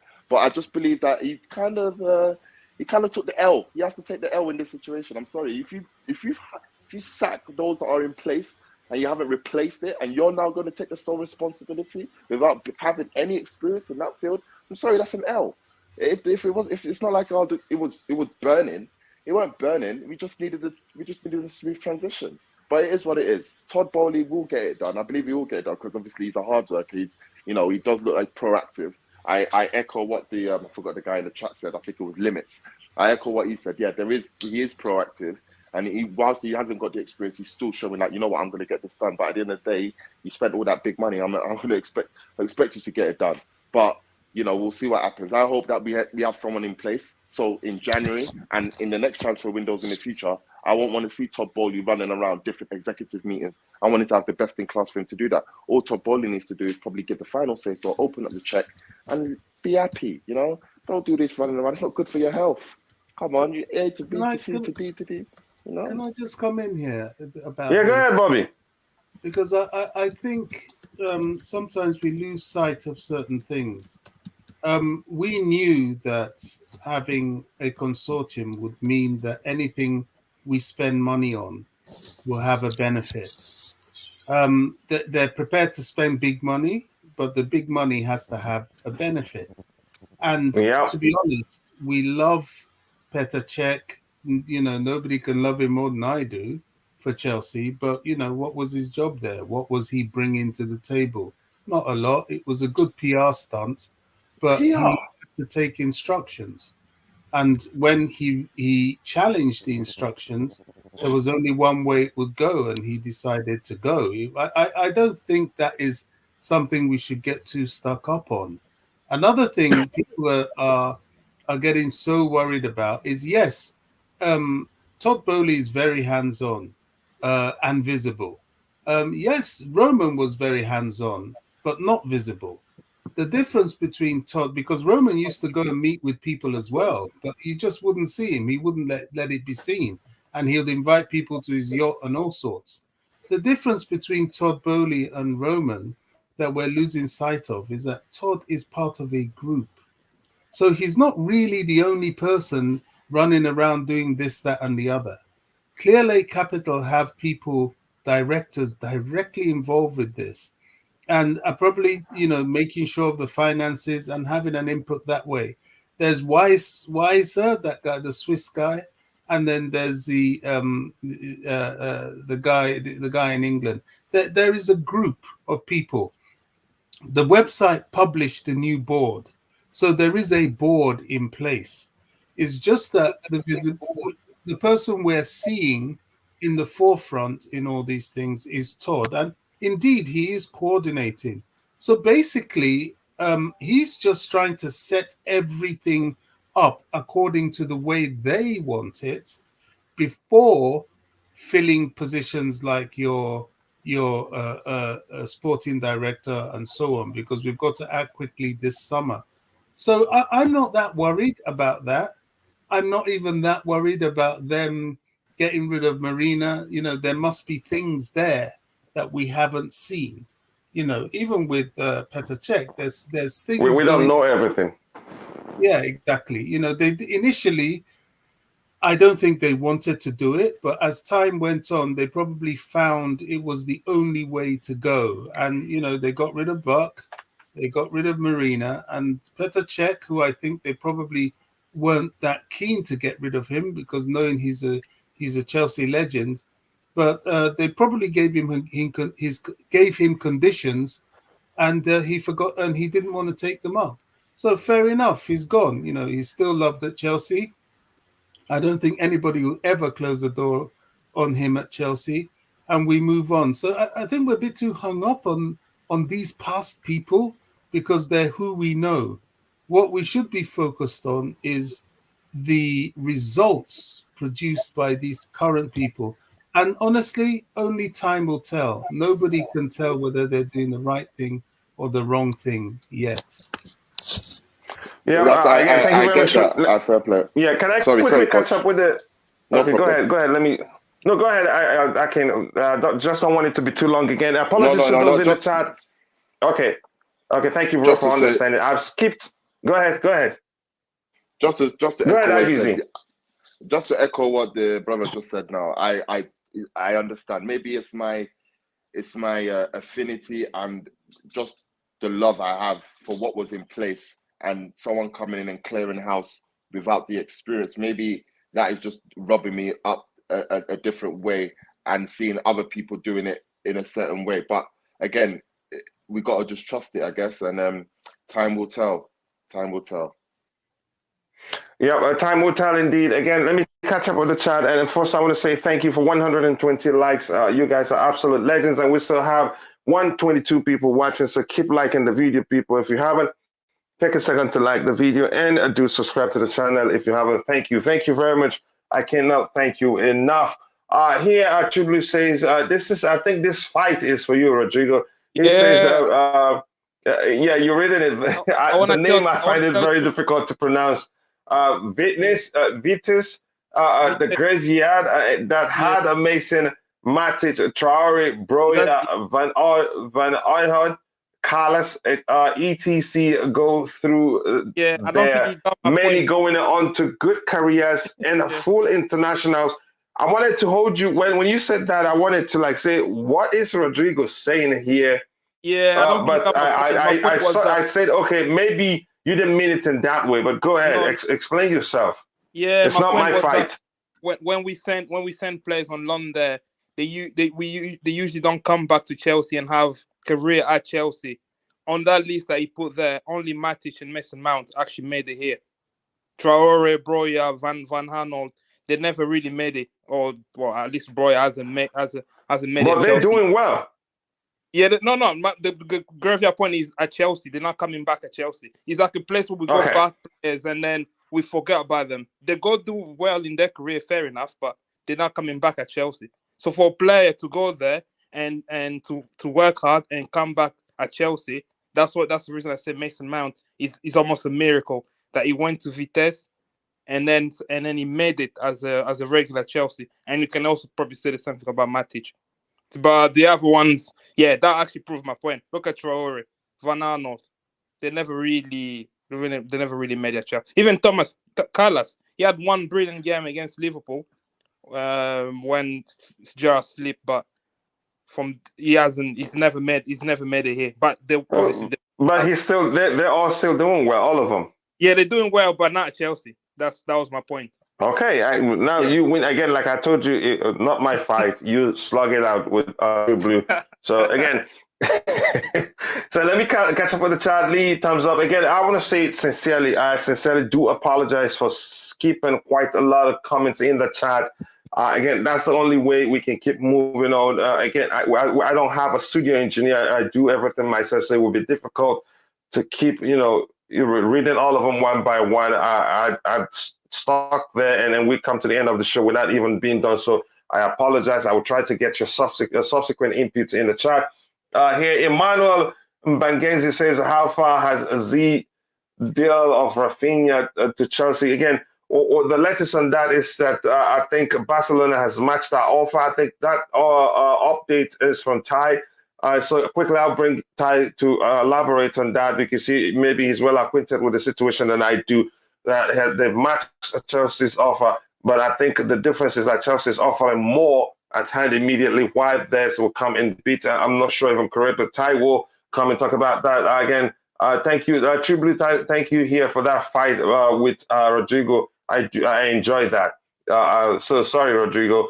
Anything here again says this is Gunplay says Kachila just in Chelsea have offered Koulibaly just in okay have offered Koulibaly a salary of 9.5 million per year, more than his current salary. I think I've heard that before. Did they improve on what they offered him before? Let us know again. I want you to elaborate on that. And I haven't. I'm looking at my update screen. I haven't seen anything as such there, but I'll keep looking. Gunplay also says all the news Kachila Chelsea to submit a 60 million bid for Kounde soon. Chelsea don't want a TT to be missing one of his first choice CVs when all of the senior squad arrives for preseason. Again, it makes sense. Again, that's to show you that it's all out there and why you shouldn't believe everything you read out there. A few days ago, we started hearing that he wasn't Tuchel's first choice, which I said I suspect it's absolute nonsense. Wise has no interest in football dealings. Boehly took it upon himself to be the front man. Again, that defines the situation of the board right now. Boehly, the villain last week, today he's the hero. And he's not quite the hero in the eyes of a few because nothing has happened to satisfy, what they're looking for. How is Boehly taking the L if in this window we get all our targets? Good question. It will be our best transfer window the last 10 years. I think it will be because we'll get our target and we'll, in fact, get players that the manager really do want. I've always argued by the time the transfer window shuts, we will have a good window, and I'm still arguing that. It says you're making a perfect sense. Let's embrace change. It's as simple as that, but change is difficult. You must also recognize that. I love the talk of Koulibally, but let it happen. Okay, that's not me. I haven't jumped onto the panic bus. So Rodrigo, don't rejoice yet. Okay, the senior squad by international have already arrived. Okay. What else do we have here? I think my screen is starting to act up a bit. Clearing house is part of the process. That's true. We have to sell to make space for the incomings. A crazy man with no experience and the boss is doing the groundwork. That shows a grit, and we are bashing him for it. Again, I haven't bashed him, but what I'm saying, if he in fact agreed to let Marina and Petr Cech go, that it was a mistake. I think them being around will make a huge difference in helping him understand how things are done in the football world, because this is no baseball. That's not me bashing him. I don't think anybody else here has bashed him, actually. Says if players develop and move on, it's a fee too. Yeah, we're not losing them for free. Rodrigo, the fight is still on. You're paying attention. If we get a Koulibaly and Kounde, that's brilliant. We can play back a four. That let me just that transition. Ty, can you elaborate on what you talked about in the private chat about what's it again? Raphinha. So basically, according to Ben Jacobs, it is being said that Barcelona's offer has apparently matched Chelsea's in total. Well, the one that they're planning to do, and that they've discussed with Leeds for 24 hours, because they know that there's a deadline that Leeds will set, and Leeds have already signed their own replacement as well, so they want him to leave. This is why I'm saying that if Barcelona can get him, he has to leave the club, because they want to sell him. So I do think that because of this, it means that there is a slim chance for Chelsea, if it doesn't work out with Barcelona. And for people who are saying that we should pull out, this is one of the reasons why I keep saying that Chelsea haven't pulled out, because they know that the moment that Barcelona cannot, if they cannot get him, they have a chance of getting him. And considering he's a professional, I think he would work wholeheartedly, and I don't think he would just have his mind on Barcelona. And I think it's just a case of fans looking at the Lukaku situation, which I will continue to say I don't agree with. But I do think that with this, there is a slim chance. But I mean, at the same time, there's also more news that despite there being reports that Barcelona can keep Dembele and get Raphinha, they can only have one. So that means that if Chelsea are serious about one of them, they can, if they don't get Raphinha, they can try for Dembele, and if they can't get Dembele, then they go for Raphinha. So it's a tough situation at Barcelona, and I mean, for me, from a personal view, I would say that the players should choose clubs or a club that actually doesn't have financial constraints where in a couple of years or in a year they're not hit with these financial crises, and they're owed wages and they're not getting paid. So I think in that sense it's down to the player side, but this is apparently what has been said. But I mean, the Leeds are pushing for it because they've signed their replacement and they need the funds as well, so they can start the rebuilding process with Jesse March, the new Leeds manager. Thank you for explaining The that the to us, Ty. information Again, we I've have. got, the information Sorry. I've got about that is that Barcelona have put in a final offer of 55 million euros for Raphinha, which is significantly lower than the Than offer what we're Leeds offering. accepted from Chelsea. A decision is expected within the next few hours. I don't think that Next, sounds good, to be honest. Yeah, I think Yeah. Raphinha will come to Chelsea. I think he's resigned to I'm come in. not thinking so too, because Leeds had already agreed a deal with us, and Barcelona have all the priorities, all the areas where they want to spend money, and I think they have a few wingers right now. They have a few wingers, so I don't think Raphinha is a priority for them. But then again, it remains to be seen whether they will match what we're saying. But I get what Ty explained. If in fact Also, that's the truth, 22 minutes ago, Barcelona thought to have encouraged Todd Boehly to make an offer for Frenkie de Jong in the meeting yesterday. So I don't So know if- what Ben Jacobs is saying. Sometimes he says some weird stuff, but it but looks do you know why I believe that's the truth, Bobby? But go ahead when you're done. When you're done, go ahead, brother. it looks I wouldn't say it looks bad for Chelsea at all. For It either of doesn't. these deals. But we just have to Mhm. yet again wait and see, like we've been waiting to see for weeks. What do you Yeah. not think? What do you not think Final about? What do offer. you not think? What do you not think about Todd Boehly turning up at Barcelona, like being seen in the media and all that? Because when Roman Abramovich was doing business, he was never seen in media. Well, Never That's seen. the difference between remember these guys, man. Yeah. They're different people. And Yeah. And there's a Roman chance it was the Barcelona camp that leaked it because we didn't see him until he got to Barcelona. He got to Spain. Yeah. There's a Even chance it still, was the I don't Barcelona mind camp who that does leaked it. it. Sorry? Even still, like I think he's that guy that he doesn't mind the publicity.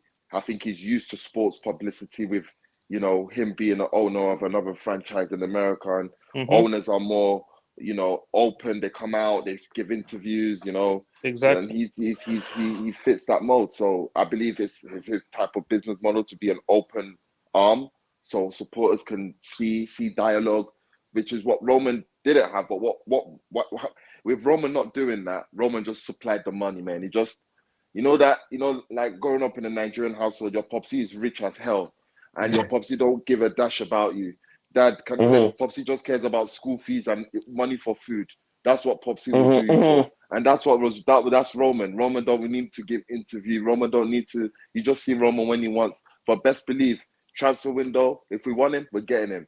If the manager didn't do well, he's going out. Roman was just like that. But with Todd, you have dialogue. So if anything goes wrong, if there's something that the supporters are not, what's question, people like Todd Boehly will be able to come out and address it, which is a good feat when you think about it. Obviously, I'm just my only concern is just the parting of what we had and him taking the sole responsibility, which will hinder his efforts to get everything, in my concern, over the line, because one man can't do everything, So that's just my concern. But all in all, I've been impressed with his approach. him coming in, you know, what his hands-on approach. Exactly, yeah. That's what I like, and I like the way Tuchel has digressed from that and not even being the face of Chelsea, just being the guy that's on the pitch. It's good, isn't it? It's just obviously as Chelsea fans, we're a bit concerned when we see teams like Arsenal, teams like Tottenham, Arsenal, not even Liverpool City, Tottenham and Arsenal doing business before us. Like, what do you mean? Where, you know what I mean? So, you know, I'm sorry, I don't mean to laugh, but IBZ started softly. And then boom, he's flaring up gradually. Don't you mean rev up my engine? You know what I mean? No, but it's just like I have friends. IBZ don't start, please, because I don't want Bobby and everyone that's on the panel to start going off. No. Don't flare up, please. No, I'm not. Never. No, I won't flare. It's not just Friday, nice day, happy day. You know, everything is good. Just when I thought we signed someone. Please don't remind me we haven't signed anyone. But that's just the reality. But at the end of the day, I'm not pressed, because what we have achieved in comparison to, say, Arsenal and Tottenham is great. It's greater. So if they like me, them sign 10 players. They like me, them sign 20 players. See, I'm a two-time European champion. Let me ask a quick panel quick question. Let me ask a quick question for the panel. Go ahead with your question, please, and I'll try and catch up with the chat. It's becoming long again. Go ahead, Deus. With the situation, yeah, how do you think that's going to go? Because I feel that Bayern Munich are sending whatever they can out there to feel that, to make us worry, to think that, oh yeah, they're doing business with the Ligt. I don't think they got the money to rise up the same money that we have.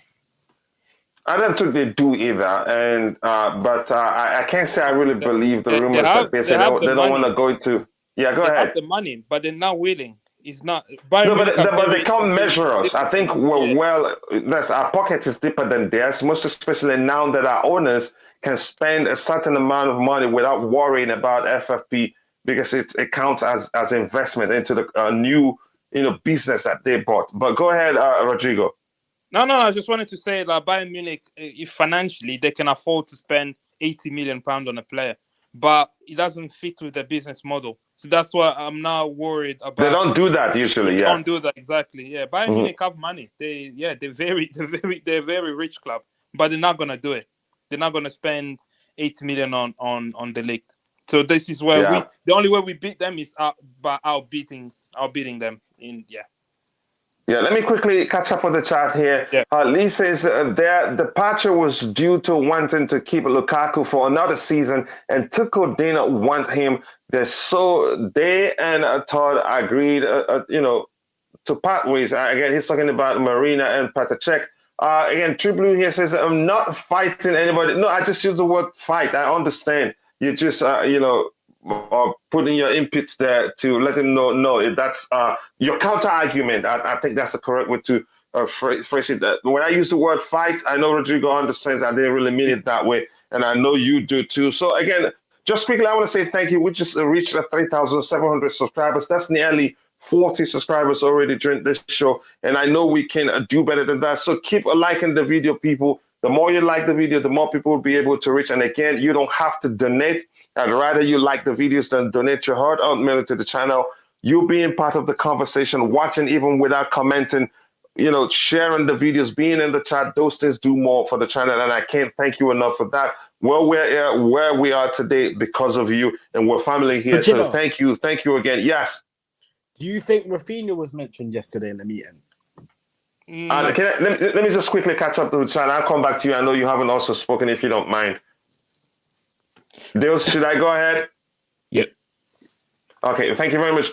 Says, I am not fighting anybody. I'm, setting the record straight. Yes, I understand that. And Lee says Dembele is out of contract, so he doesn't belong to Barca. But they want to keep him. And if you listen to Laporta, he said there's confidence from both camps, Dembele's camp and the Barca camp, that they will come to an agreement. But I don't think that will happen. Again, that's me. There's a lot to it, and then we know Manchester City just assigned Alvarez without no one knowing about it.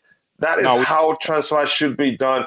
Chelsea everywhere yet, no signings. We knew Chelsea about everywhere Alvarez because from We knew January. about Alvarez. We knew Alvarez from January. January. he was yeah. signed. So did you hear that, Christian Ilekhenry? Did you hear that? I hope you heard that yourself. Again, that was I'm already gonna. agreed. Yeah, go ahead. I have a few stuff to catch up with the chat. If you haven't, please keep liking the video and also do subscribe to the channel if you haven't. So thank you very much. It says get to 30 likes. Where is that coming from? 30 likes, guys. How far am I? I'm sure that's a mistake. We can't play 4 at the back.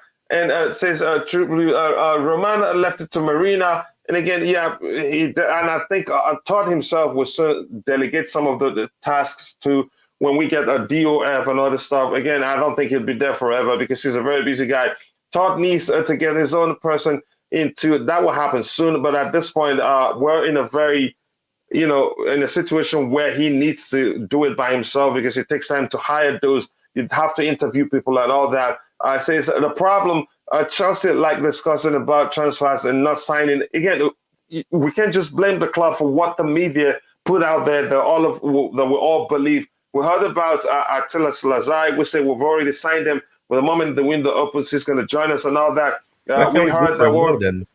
Yeah. What? But we should go for it. We should go for him now then. Yeah, exactly. For really one of them. We heard also that Dembele had signed a 5-year deal with us. Where did that go? I don't know. You tell me. So that's why we should be careful. We don't have to. Don't believe everything you read there until you see the statement from the club that we've signed a certain player. That's when I'd advise you to believe it. Louis Rivera says, so what happens if Boehly does get our targets and makes this historic window? Would we be willing to give the man, one man, no experience, his credit? Sure. And I don't think anybody on the panel here has bashed the man. We're just frustrated. And again, I sound optimistic, but if you listen, there's some measure of, concern from me also, regarding the people trying to sign the players who are trying to sign also. The lead might be gone, and it might be a blessing in disguise. Yep. A perfect example will be we missed out on Kounde, but we discovered Chalobah. No matter how you see it, I think he's a good player. And at his age, he did quite well this past season. Again, I get your argument there. Bayern are known as the Hollywood club for a reason. But as Rodrigo says, they don't. I don't think they pay for me, I don't think they pay that much money for players. Is it true that Ronaldo is coming to Chelsea? I don't know. Right now, we're hearing that they're negotiating with that Bayern wants to get him. They're talking with Mendes, but I'm not sure. Hey, Kuchila. Hey, Just Viola. They say lateness is greatness. The queen of the house is here. Nice to have you around. I hope you're doing well. Again, I'm going to skip to the very, very bottom. I am not mad at the panel between. I love the panel and your all opinions. No, I never said you were mad at us. Again, you should understand how I talk. But that's, by the way, again, let's go straight to talking about what we were hearing also, because that's not, us talking about doesn't mean it is in fact the truth. And I'll start with Bobby. Bobby, the rumors are, sorry, Deals, you wanted to say something. Apologies. Go ahead. You wanted to ask a question. No, I asked my question earlier. So you wanted to say something before I said you should excuse me. Let me catch up with the chat. Should I move ahead or? Move ahead. All right. Thank you. Apologies, bro. I hope you understand. Let me just start with you on this one, Dales. We heard that Thomas Tuchel, he promised to play Raheem Sterling on the left. That could mean two things. That statement isn't specific. That could mean playing in the left wing back position. What could happen? I'll play as a winger. What could happen is, depending who we get on the right side, they could switch. They could switch sides over the right side and the left side. You never know. That's a good argument. Your answers are usually snappy, and I like that. Coming to you, IBZ, your thoughts, because again, I'm going to repeat myself. That statement may well mean playing him in the left wing back position or as a left winger. And by the way, the poll which asks, what would you like Chelsea to do? Buy Ake and send Colwell on loan, 15%. Keep Colwell and forget Ake, 47%. Get Ake and keep them both, 38%. No Ake for 50 mil. No way.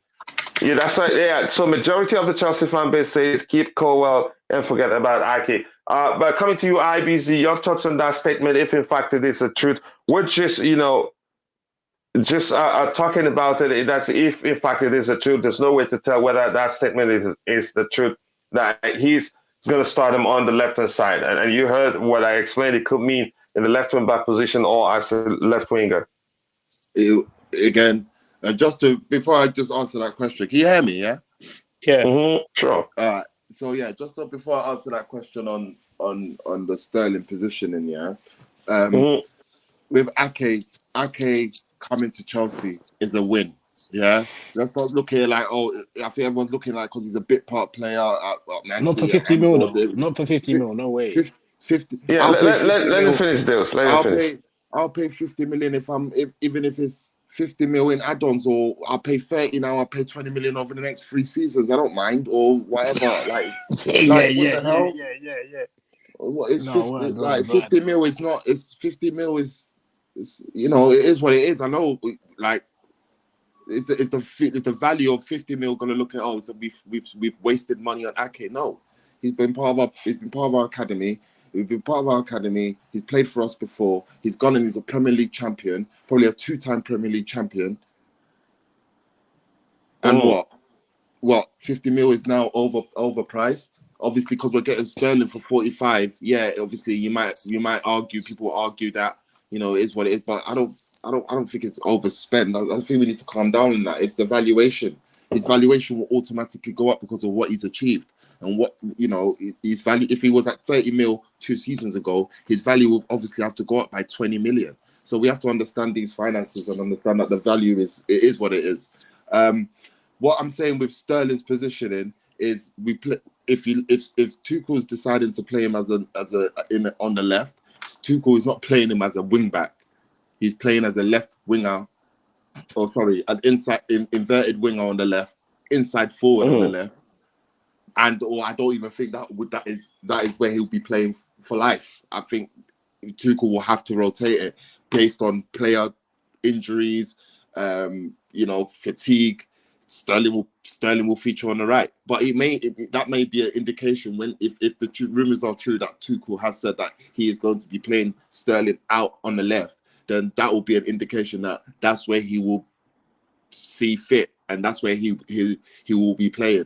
And or he may have the rotational occasions where you see him on the right, which will be as effective. But maybe Tuchel has a plan for that right hand side in which he's saying, you know what, I found my left winger, I found someone that will be on the left playing with Ben Chilwell on that side. So yeah. It could be true, but I don't think Tuchel's saying Sterling is only playing on the left. That's all. That's the only position he knows how to play. That's the only way we can maximize his potential, what have you. No. I think that's where he wants to play him, or where he believes he can do his thing. But he may play him on the right. Definitely, I see him playing all over, both left and the right, for us when we get him. Even on the first day. Before I move on from you, do you think that's a hint that we may well change the system this coming season? Yeah, there was never I don't think there was ever a given that the system that we had last season is what is going to this. Some people think so. And one person example. Go ahead. He's had to adjust. We have to understand that Tuchel has not bar say Saul and Lukaku, who I don't believe are significant personnels in which you need to change your squad entirely. I don't think Tuchel will stay with the same. Saul can play in a. If Tuchel wanted to play a mid 4 at the back, just a traditional 4-2-3-1, Saul could play in that midfield in the 2 behind the number 10. Lukaku will still play up front. If you're still reverting to what Tuchel used last season, Saul will still play where he was in midfield, and Lukaku will play up front. So the system will inevitably change once he gets his players in, once he gets the likes of Sterling in, once he gets the likes of Ligt, once he gets the likes of or Raphinha or Dembele, all these targets and the players coming back, he will need to accommodate. And accommodating may mean that he may need to have 3 different formations for, it's normal for a manager to have 3 different systems: 1 formation, 2 formation, 3 formation. Pep Guardiola has, Jurgen has, Arsenal have. Do you see IBZ? You Do you know. see Sterling as a false 9? Maybe if there was a drastic situation in which we had injury, but I don't see him saying, you know what, today I see Sterling going in behind the defense and dropping deep to create that type of a hazard effect. I don't see him solely focusing his game plan on that. No, I think to maximize Raheem Sterling, you have to focus your game plan on playing him either wing, so that's on the left or the right. Unless there's an injury to I don't know, a strike or 2 injuries and fatigue, and you might put Havertz. I think he'll put Havertz there before he thinks of Sterling. But again, you want players to play to their position, so we need to get in the players that will be able to fill in those gaps, so we won't need to have the problem of having to put players in positions where there's lacking. You know what I'm trying to say? Because that's what we failed last season. And that's why we had players out wide. When Pulisic was injured, we had Mount on left. I'm not saying Mount is ineffective, but Mount put in a shift.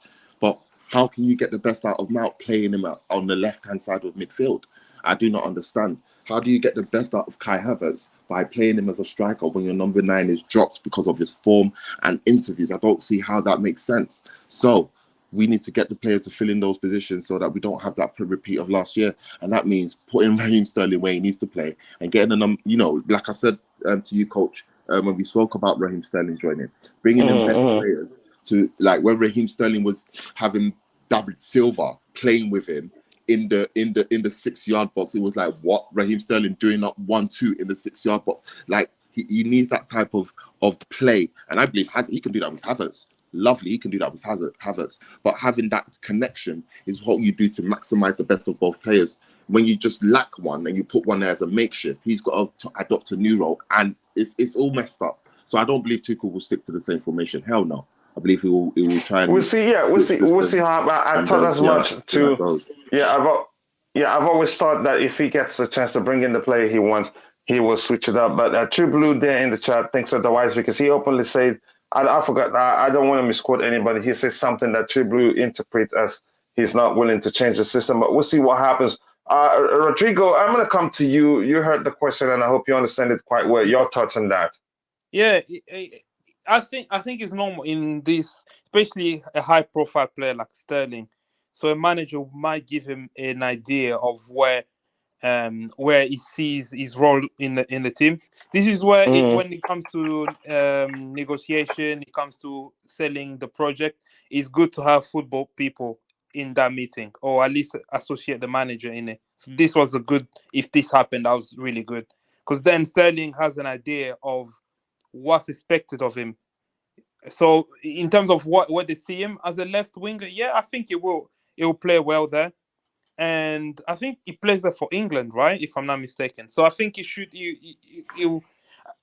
When I see Sterling as a right winger, on the right, I see him as a pure winger. Go hug the touchline, whip the cross in. But on the left, he can cut in and can be more of an inside forward. So if we get a Raphinha or someone, or Dembele, someone to play on the right, then I see Sterling in as our. I want to use this slightly, like Salah, like our Salah, basically. Someone that can, like the role Salah has in that Liverpool team. So as inside forward, So because we need goals from those positions. Because last year the goals were imbalanced. Like we have Mount scoring majority of the goals, and then you have Pulisic just about, Ziyech just about. So Sterling gives you the volume of goals. Yeah, but again, with Sterling, the certain pieces have to fit in as well. I believe with our midfield, maybe they didn't really like Lukaku because they never released the ball quick enough. But I believe with obviously they click with Sterling, I think they can always. The problem is when Kovacic had the ball or Jorginho, they need to look up and release the ball quickly. And sometimes they just hang on the ball too long. That's why you have someone like a David Silva when Sterling was playing with him, because Silva or Fabregas, these type of players, they're very good at scanning the field and releasing the ball. Because Sterling has really good movement. That's one of his strongest attributes. So if you play him on the left and he's able to do those inside runs, he's not just like your typical winger has to stay out wide. can come inside, let the fullback overlap him, or sometimes go outside. So having someone that can spot those runs and release the ball quickly, it'll be really good. So I think Kovacic is able to do that. The only problem with Kovacic is accuracy. Hopefully, it will work on that and improve on it. Because actually, Kovacic has the idea. He beat his man. He's just a final ball. He's either too short or too strong, and he needs to refine that element. If he does it, we're gonna have a very lethal combination, Kovacic and Sterling. That's gonna be really good. So I think I see him as I agree with IBZ. So left wing, yes, and right wing, yeah. Sometimes I don't want to see him as a false nine. I think he'll be lost in that position, especially the way we play. Our false nine is not the same as the way City play false nine. I think he'll be too lost in that position. Yeah. I think actually we starve whenever we play first nine. We starve them because we're too slow in ball progression. Yeah, we're too slow. Exactly. Yeah, we're too slow. Yeah, left. I want him on the left. That's where when we sign Sterling, that's exactly what I want to see him. I like Werner, but I'm tired of seeing Werner. Unpopular opinion, but me, I know what that guy can do. I'm not gonna lie to you guys. See me, I still got faith in Timo, yo. I like Timo as a striker, you know. I'm not even gonna lie, you know. I hope this is the year where potentially watch this space. If we don't get a number 9, there might be some German conversations with Timo and Tuchel saying, yo, listen, you be the chosen one, King. Number 9 is yours. And then we're in trouble. You know what I'm trying to say to you? We're in big trouble. I mean, the league is in big trouble. I just watch this space in it. And a lot of people will shut up, but I still believe in Timo. Timo hasn't made me, I'm tired. No, not yet. I give players a lot of chance. I give it because I understand the game in it. I understand that it's not easy in it. But I believe Timo's settled. I believe Timo's he's embodied the culture. He's in London. He's loving Chelsea. I believe we're gonna see some good things from Timo. Just watch this space in it. Let's hope we don't sell him because I don't want to sell him and he does well.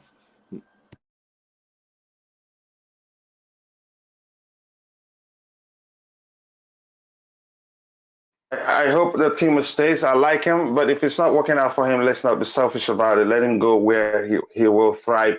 Just well asked, did we get any announcement? Didn't have the time to check.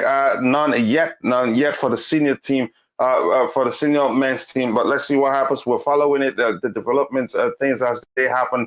If the club announces anybody, you can be rest assured this is one of the first places you will hear about it because we have a system and the connection to get it to you as soon as possible. Again, Nick is already on the panel, so I'm going to go to Nick soon before I go to. I'll come back to Nick soon because Ty hasn't spoken. And I hope Ty is still with us here. Ty, are you still with us? Yeah, I am. Okay. We need to keep Caldwell. We've got to be serious if we do not want to make mistakes. Again, if the player wants to leave, you can't force him to say, hi, guys. Who will win the EPL? I think it's too early. Let's watch what the teams do in the market. Then you can, from then, judge and see what they have, players they have available to them, and what do you think. What we believe they'd be able to do. I think we will do that here, and that gives me an idea. Actually, you're not getting the young. Okay, thank you. It's not the end of the world if we're done. Raphael Botko says, I would take Dest and the pay all day. And the pay, I don't trust him that much. Again, if the manager wants him, I can't ask questions about that. But I'm not sure we're getting him. We're just tired of Chelsea getting linked to all players without making any signings yet. I get your frustration when it's starting and getting announced. We're watching. That's part of the show. We're watching. We're waiting. We're tracking the developments. Again, if he gets announced, you can be rest assured this is one of the first places you'd hear about it. If we are not signing an out and out striker, no system change. Again, that's another big argument there. But we'll see what happens. Via Chelsea Chronicle, Caldwell impresses a teammate, but TT may still sell him. That is really going to get me mad if we sell him and then pay 50 plus for Ike or for any other, anything north of even 30 million for any other player. I'm not going to be happy. But let's see what happens. I'm hopeful. RJ Bonacosi says, big up, guys. RJ here from down under Australia. Nice to see you here, brother. I hope you're doing well. And how are things with you and your family? And I hope things are well in Australia. Again, thank you for visiting. True Blue, if only he's selling him for a good replacement, then it would be cool. No amount of replacement would be cool. You're talking about a player who's Chelsea through and through. If he's good enough, just keep him and try again and implement him into the team. That's my argument. I like the stream, guys. Says Queen of the House. Again, keep liking the video, people. We have 101 people watching and we have 144 likes. Again, I can't thank you enough. Thank you for 144 likes. Please keep liking the video. And if you haven't, do subscribe to the channel. Thank you again. Again, it says, True Blue says, Sterling gives you goals because at City, he played wide, linking up with the fullback. He will play inside left as well, as well, Raphinha.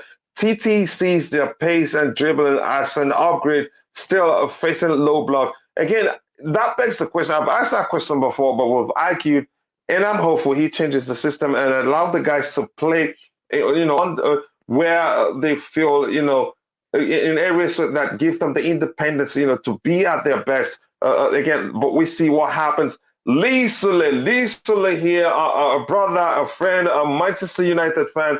What are you saying? Always great content, envious of what you guys have created here. Matured, passionate, and informative. Thank you very much, my Niger brother. Always lovely to see you here. And apologies, I haven't called you, but I will reach out soon. And I know you understand. Again, thank you very much, Lee. I appreciate you finding time to join us here.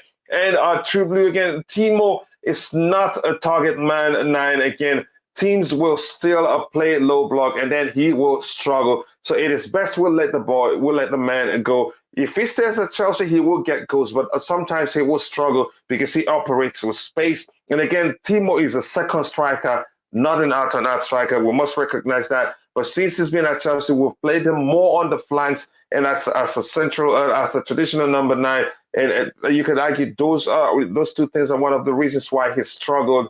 Since we turned in Man United linked with thousands and thousands of players with zero signings. I get your frustration. Adelio Emmanuel, my Niger brother, says the addition of Sterling and Ronaldo will make a Chelsea attack look dimensional. I think Ronaldo is now a possibility following the approval of Tuchel. Let me know who told you Tuchel approves of Chelsea signing Ronaldo. And right now, if you're paying attention, we're hearing that Jorge Mendes, his agent, is talking with Bayern because they want him. Because they will be losing Lewandowski to Barcelona, who's also Laporta openly said they made an offer to Barca and they're waiting to get a response from them. But that's by the way. Now, Ty, your thoughts on what we were talking about before I started, reading what we have in the chat. Ty, have we lost you? No, I'm still here. What was the topic again? I don't remember. We were talking about the rumors. Again, what we're hearing that Thomas Tuchel, he promised Raheem Sterling that he's going to play him on the left. And I argue playing Raheem Sterling on the left could mean playing him as a left wing in the left wing back position or as a left winger. Your thoughts on that comment? And again, do you think that comment means that he may well change the system come next season? For me, I would take it with a grain of salt because I don't think Tuchel would just reveal his intentions just like that in terms of it. I think it's a possibility because I think, for me, I know Sterling being on the left and him being deadly on the left, but I have always seen him drifting to the right as well. So I think in a sense, I don't buy it because I don't think he's going to say, you're only going to be playing on the left because the left is this and we have somebody on the right. I think it's going to be like what I think Deals was saying before, that, we could see it be a case where we have, in some cases, him playing on the left and then on paper he plays on the left and then he drifts to the right. And depending on who we get, we see them switch sides because that's what Tuchel loves to do. He likes to switch the players, or the players like to move to the from one set to the next. I don't believe entirely that is the case. I mean, I think a system change, or probably a formation change rather, because I think people mix up a system change and a formation change. You can change the formation, but the system stays the same. I think a formation change probably could happen, but that is not the same as saying a A system system change. change. Because the formation, if we switch to a back four, I would play a 4-2-3-1. It allows for more attackers to be able to be played. In a 3-4-3, you can only have realistically 3 attackers, and maybe, if you're lucky, maybe 2 midfielders. So I think in that sense, it's not a case where we may change the system, but it may be that we change the way we're set up in terms of the formation. And I think that a formation change could happen, because I think we saw that Tuchel like to switch the formation a lot, in the latter stages. So maybe that is the case, and maybe that's the plan. But I don't know if the system itself changed. I think probably the formation and the way we set up the team per se may change. Yeah, again, good argument right there. And then quickly, let me catch up. I don't want to be far too behind with the chat. Maybe 100 says hi. You said I should clarify about Conor Cody yesterday. He's the Wolves defender who scored the equalizer at Stamford Bridge last season. He's very good. Chelsea should assign him. Okay, now again, I don't know him too well. I would do my research to know when I talk about him. So I'm not gonna, just jump to the conclusions that he's good enough for Chelsea. But I get your argument. Maybe I hope the board are seeing what you just read there. Hi, I am fine at Chelsea from Indonesia. Nice to have you here. Ahmad Rizal, welcome to the family. Feel free to express yourself. Just be civil about it. And again, thank you very much for joining. And I hope you've liked the video and also subscribe to the channel. The sources marker, any club wanting Neymar must pay £190 million. That's 220 million euros. And I think Chelsea will not pay that amount, even though, again, the guy has, some commercial values, if you ask me, but he's a movie star, he's a model, he's everything anyway. But then again, he comes with a lot of baggage. I really do not want that guy at my club, but we'll see. Louvre says, what is happening? First Chelsea want Kounde, then deletes. Now he's going to Bayern. Now again, Kounde. I don't understand Chelsea transfer tactics, this transfer window. Again, it's not about Chelsea. Again, and there's a chance all those things you're hearing there, you're seeing out there are all absolute nonsense. Again, you should learn how to keep calm. And until you see the lead holding a Bayern shirt, taking a picture with a president or being presented at a club, that he's signed for Bayern. Clubs do use propaganda machines to try to discourage other teams vying for the signature of the same player. So I wouldn't say he's gone to Bayern. We've been hearing that. And we also heard that he wants, he's impressed with how Thomas Tuchel coached defenders. So again, I would advise you not to panic. Tendai Zakata says, please may the new owner, move fast for 2 world-class defenders. We don't know what they're doing, and then you can be rest assured they are well and truly hard at work behind the scenes. I think, again, I'm going to repeat myself. The frustration of most Chelsea fans is simply because they don't know what the club is doing behind the scenes. It's as simple as that. And Charles Riyad says Barcelona have officially bid 55 million for Raphinha. Leeds will decide in coming hours. 55 million isn't enough. Chelsea will be paying 60. Again, I don't think they take a cut of 5 million. That's a lot of money. They say, okay, you take him. Again, Charles, thanks for joining us here. Where are CR7? Again, I don't think it'd be coming to Chelsea Football Club. And do I want him to come? I'd say no. I have my reasons, and I think we've had that argument here on Chelsea Perspective. Dataraj Mahal says, on papers, 0 transfers so far, but I think we'll be all right. And remember, I told you this, by the time the transfer window shuts, we will be okay. Here you go, the complaints again. All the clubs have already signed many players. We're all living rumors. That's by the way. I'm going to come back to the panel. I know Nick just joined. So, Nick, let me get Bobby's thoughts, and I'll come back to you with a question. So, Bobby, your thoughts on the comments. I know you really argue it's all nonsense, but what if it is the truth? What do you think that means? Does it mean to you that Thomas Tuchel will switch up on the formation and he will play Raheem Sterling as a left wing back player or as a left winger? Your thoughts? I've always said Thomas Tuchel doesn't want to play with just one formation.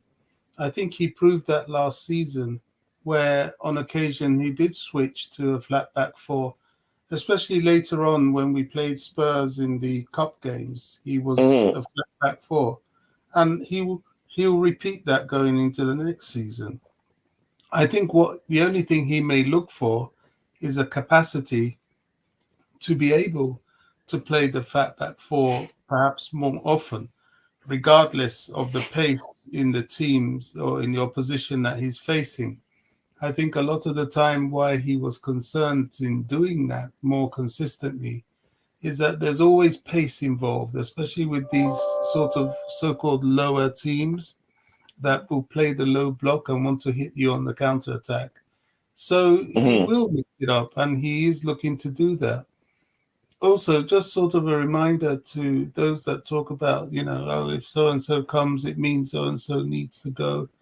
I think in terms of the back line, there's going to be very little of that because people have left already and are about to leave. So the arrival of someone like Nathan Ake, if he comes and is a utility player, and unfortunately, I think he's just leaving a squad to go into a squad, because at Chelsea, he's going to definitely just be part of the squad. The fact that if he arrives means that Levi Colwill has to go, I can't think of anything that's further from the truth. Levi Colwill only has to focus on pre-season. Prove yourself, and I really believe he also will be in the first team squad.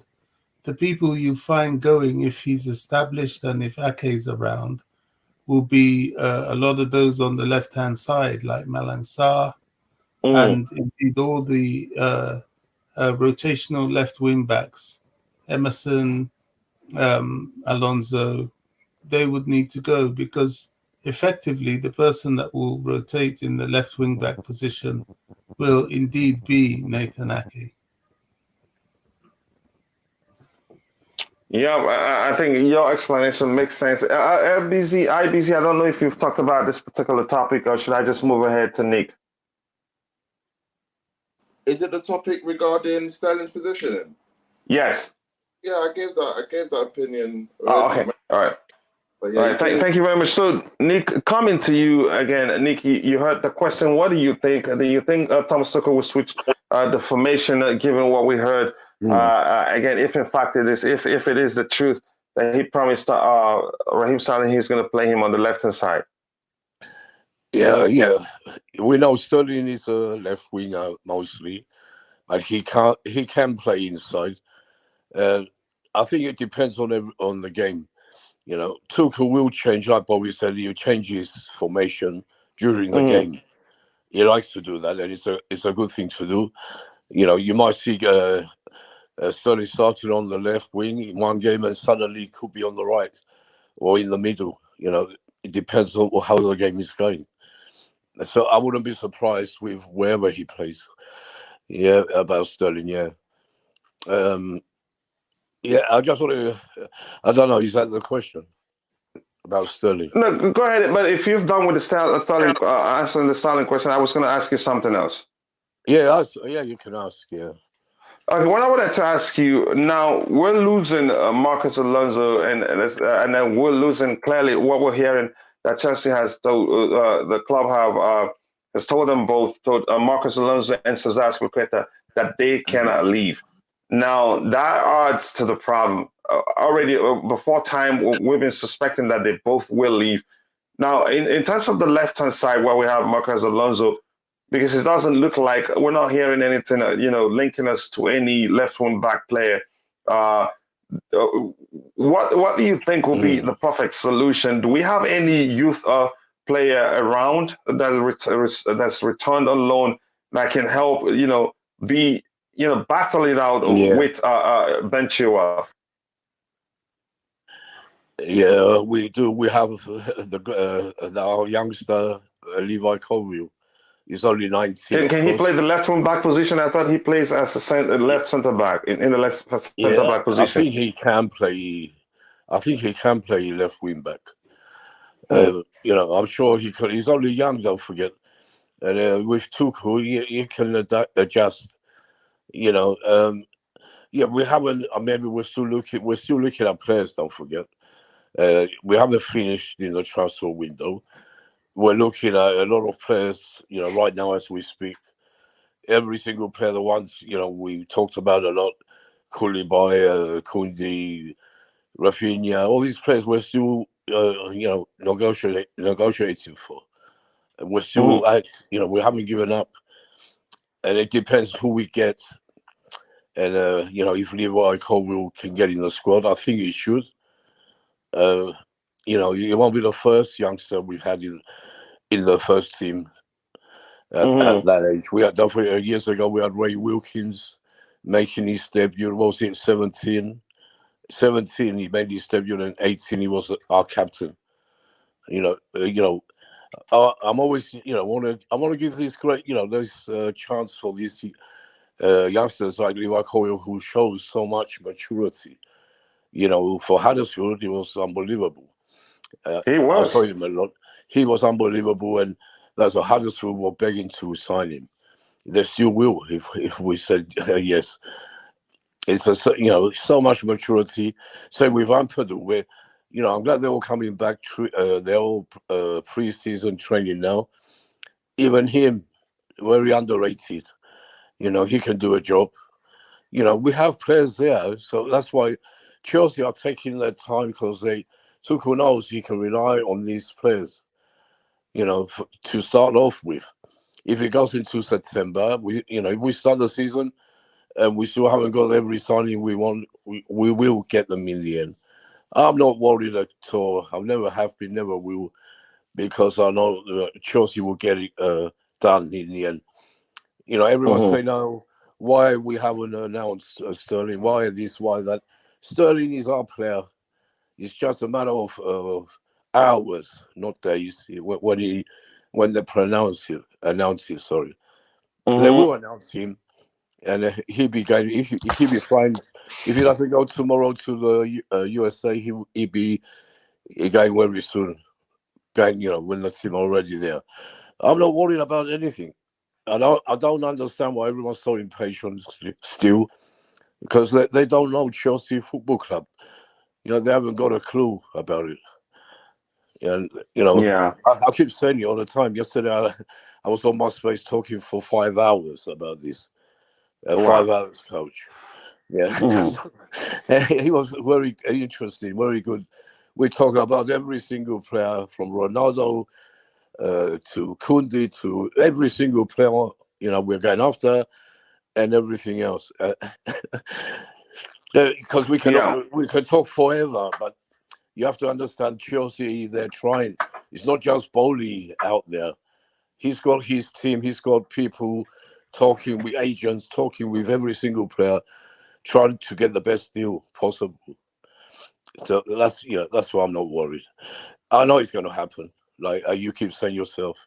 I don't want Ronaldo to come in. I'm against that. I think Tuchel is against that. Boehly and his group, they want him to make billions, but I rather put the team first, not the money. Yeah. Yeah, thank you very much for that input, Nick. Always optimistic. I hope we get the announcement in a few hours, like you said. I'd really appreciate that to happen. All the clubs have already signed many players. We are living. I think I've read that before. And Andres Salops, I hope I pronounced your first name correctly. If not, my apologies. Barca is so broke. They owe 17 million to De Jong, 30 million to Piqué, but they concentrate on Raphinha for 55 million. I get the last part. I don't want to say the name of the Lord in vain. It's funny. Again, they're really not broke. They're in debt. That doesn't mean they're broke. They still have assets. A lot of money they make from TV rights and sales of merchandise and all the stuff. And Schiffer, they sold, I think, how many years of their TV rights, which is what nearly, correct me if I'm wrong, 300 million or so. I'm not sure the exact number. I don't want to misquote anybody, but the fact is they're not broke. But the truth is they have to spend wisely, or else their situation will get worse, which is why they own players. Yeah, they own the young money. They own Piqué 30 million. I'm not sure the exact numbers, but that shows you, that begs the question, why are players still bent on joining them? Why is Dembele still negotiating with them, even though he's been asked to take a pay cut? Why is Koulibally bent on joining them? Lewandowski, the same thing. A whole lot of other players wants to join them. Some argue it's because they have a rich history. They have the name of Barcelona, but that's, by the way, that's another discussion for another day. Lee here says, we are still 10 weeks away from the end of the window. Let's stay calm. Again, people deal with situations differently, so they're not like you. For me, I'm still optimistic. I still believe we'll have a good window by the end, by the time the window shuts. Again, he switched to a back four because of missing wing backs and to contain their front three. That's the truth. But I still believe that he will, switch it up a lot in this coming season if he gets in all the players he wants. Airplane Spotter says Simon Phillips. Sixth, according to Simon Jones of the Daily Mail, some people call them Daily Mail. I don't want to call them that. Barcelona have offered Chelsea, Memphis to pay, and Serginho Dest in exchange for Azpilicueta and Marcos Alonso. Here's why that deal doesn't make sense for me.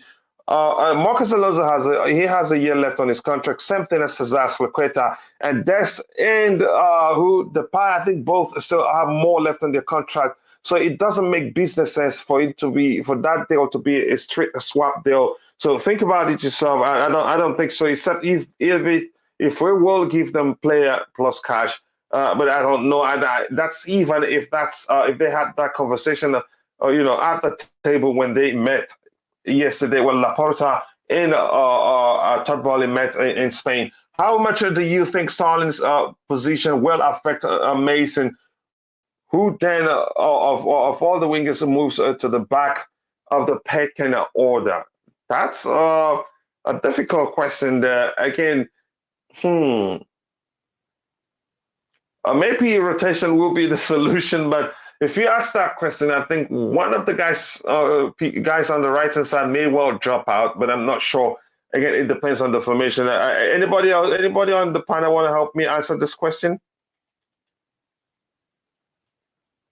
Okay, I'm guessing no. Okay, that's, by the way, according to Simon Jones. What's the question, Coach?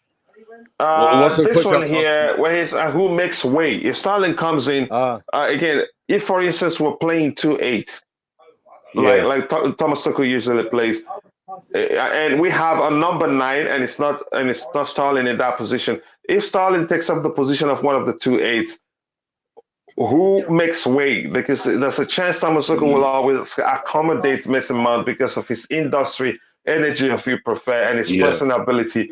So who makes way? Yeah, that's a very hard question. That's what. Yeah, I mean, he probably rotates it. You got to see Mason Mount on the bench when he plays that way, or the other way around when Sterling might be on the bench. He will rotate. No one's going. Mount ain't going.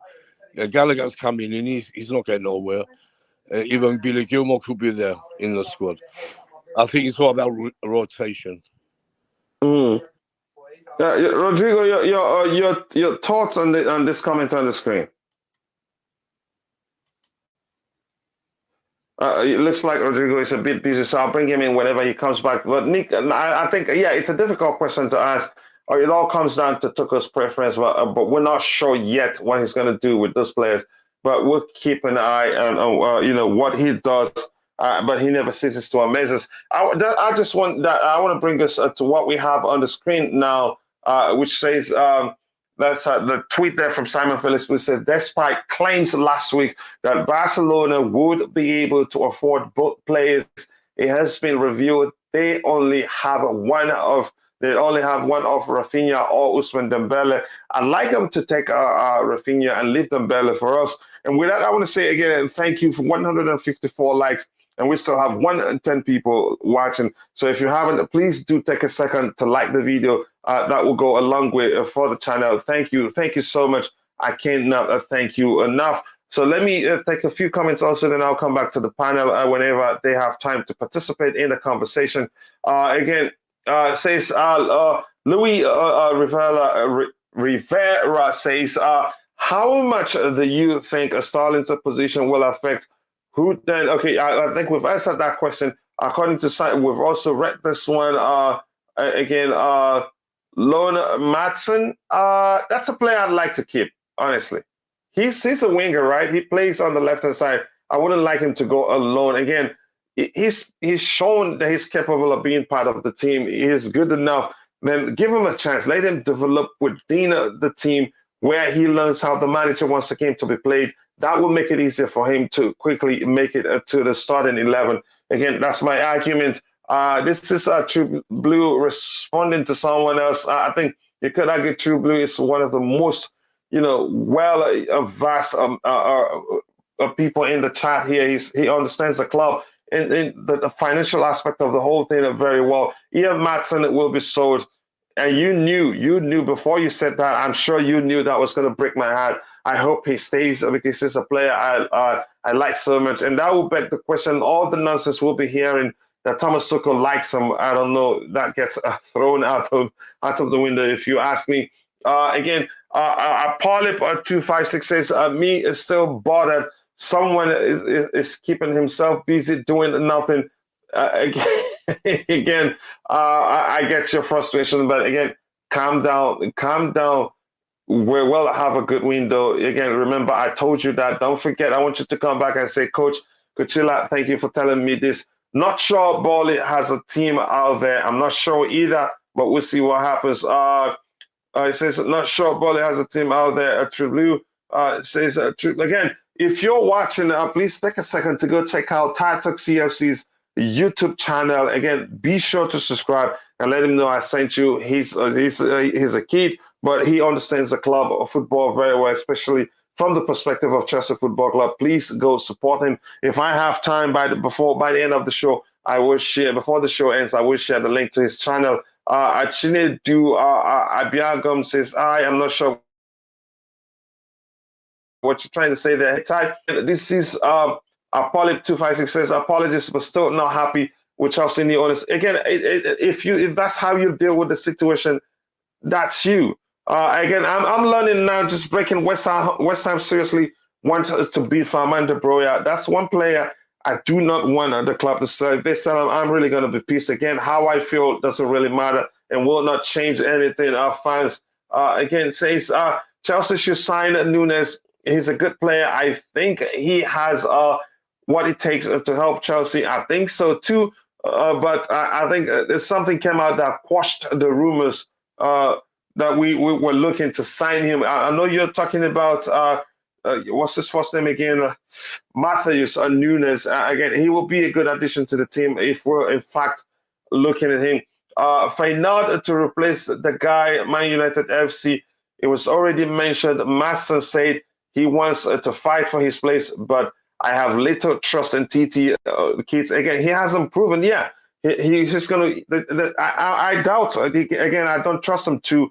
Again, you know why? I think you've heard me talk about that. It was Lewis Hall who did put in that brilliant performance in the cup game, and we were looking forward to seeing him even more. And you could argue, had he followed up that performance, and given the chance to play in subsequent games, by now we'd have a superstar in our hands because he'd be properly integrated into the team.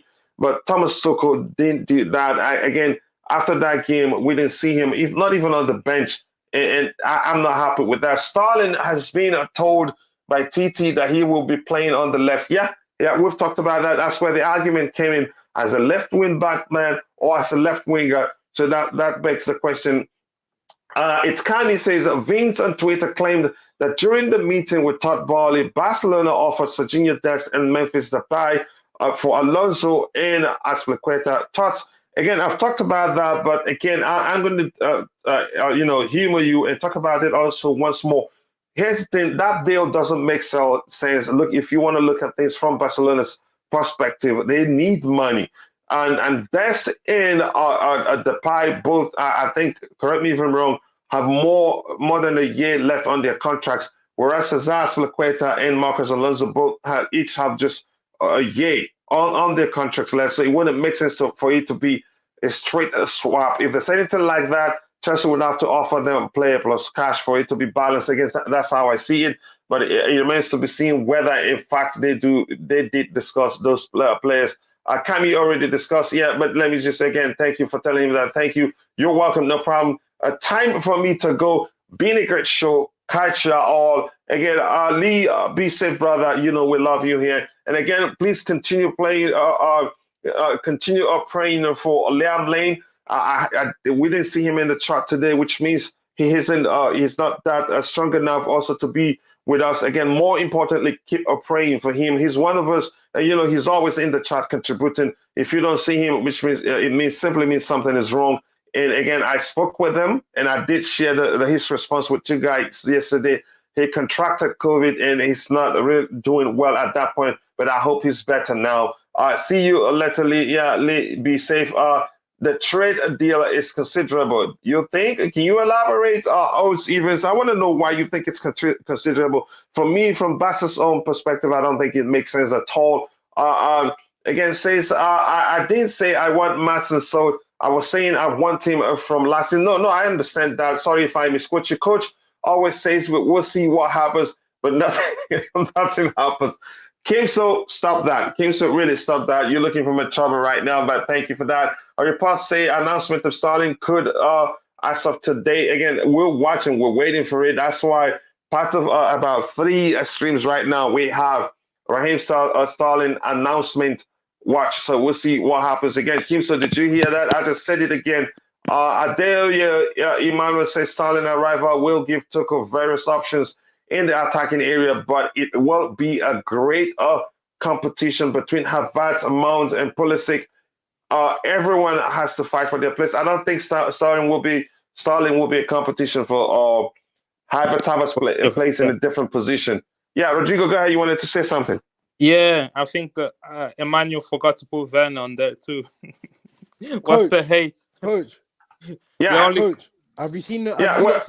Have you not seen Ben Jacobs just tweet about Raphinha? Just give me a go ahead. What did he say, Rodrigo? You can respond to that when he asks, and then you go ahead. What you wanted to say, brother? I'll let Dales, because that seems like a breaking news. So I'll let him to break that. Okay, Dale, go ahead. Talk about it, bro. Apparently, Barcelona have the money for Raphinha. Ben Jacobs just tweeted about it an hour ago. So they're probably preferring to get Raphinha rather than Dembele. Okay. Yeah. Okay. We'll see what happens. I'll check him out right now. You wanted to say something, Rodrigo? You go ahead, brother. Yeah. No, I was just saying Sterling. Like we're listing these names here. I don't think it's a competition. No, I think maybe only Pulisic. There will be so it's basically when Sterling come in, it's Pulisic that need to watch his back, basically. And Hudson-Odoi. And Hudson-Odoi. Yeah, for selfish reason, I would keep Hudson-Odoi, but I understand if he needs to go on loan. But I would rather keep him at Chelsea, because I think he's looking good in pre-season. I think he's worked really hard. I think this could be the make or break season for him. So for that reason, I think I'll keep him again. Rodrigo, sorry, coach. Yeah, go ahead. Yeah, you're saying keep Hudson-Odoi and he's doing great in pre-season. Well, Barkley done the same last year. He was brilliant in pre-season. Yeah. But when it came to the real thing, it showed. It will be the same for Hudson-Odoi, I'm afraid. His time is up at Chelsea. He can go on a loan and give it a try, but, I can't see him getting in that first team. not next year or any other year. Well, there's talk about Newcastle winning to bid. Apparently, that's what I heard the other day. As a permanent, we permanent might to Alonso. well give him sell him to Newcastle. He's had 5 years at Chelsea. He hasn't produced. I know the injury cost him a lot, but you know, every time they give him a chance, he doesn't do it. Do you remember that time? I can see him going on loan or being sold. Do you not remember that time when he assisted Ziyech against Tottenham? Yeah, I remember that. Yeah. I know. It was at Deals. Yeah. Of course, I remember. Great. That was a great goal. But, you know, it happens where it doesn't happen too often. Sporadic. How many times? It doesn't open happen goals. It doesn't happen. How many times he makes the wrong decision? You know, you have to look at everything. Yeah. Just quickly, Dales, is this the comment you're talking about? Yes. The tweet you're talking about here? Yes. Okay, this is the tweet. Okay, let's analyze the tweet. The tweet reads, Todd Barcelona's offer for Raphinha matches Chelsea in total. The base fee is less. You see, this is where you pay attention. The base fee is less, but the total package now the same. Leeds and Barcelona have been in advanced talks over the past 24 hours. Nothing accepted, but a fast resolution now expected due to Leeds pushing it. Now, that doesn't mean they will get him. And I was listening to Ben Jacobs yesterday on Gem's stream. I think it's Ben. Yeah, and he's talking about how they structure those add-ons. So Barcelona could structure those add-ons in a way that Leeds will never see the full package. So So they have a better offer from Chelsea Football Club. So that's why you can't now say that Leeds will get them. I said this right now. I think it's still open. I think I'm still hopeful he comes to Chelsea Football Club. So a good thing you pointed it out, and it's important that we analyze it so those in the chat also can learn something from it. So let me try and catch up with the chat. And now still, I haven't asked Rodrigo how he thinks we're going to do about Alonso leaving in. You know, what player, if he knows of any academy player that can come in and do a good enough job there. Again, he says here, we'll win the league next season. And I beg you to temper your expectations with patience, because if we make too many changes, that's a chance that's not going to happen. Again, you'll be contempt. That's learn to become content with the cup if I can win it. As our immediate highest paid player, I think Sterling is playing 38 games. That's a chance. No, but I don't think so. I think he plays love. Let's get Dembele then. If that's the case, there's a chance we'll still get them both. We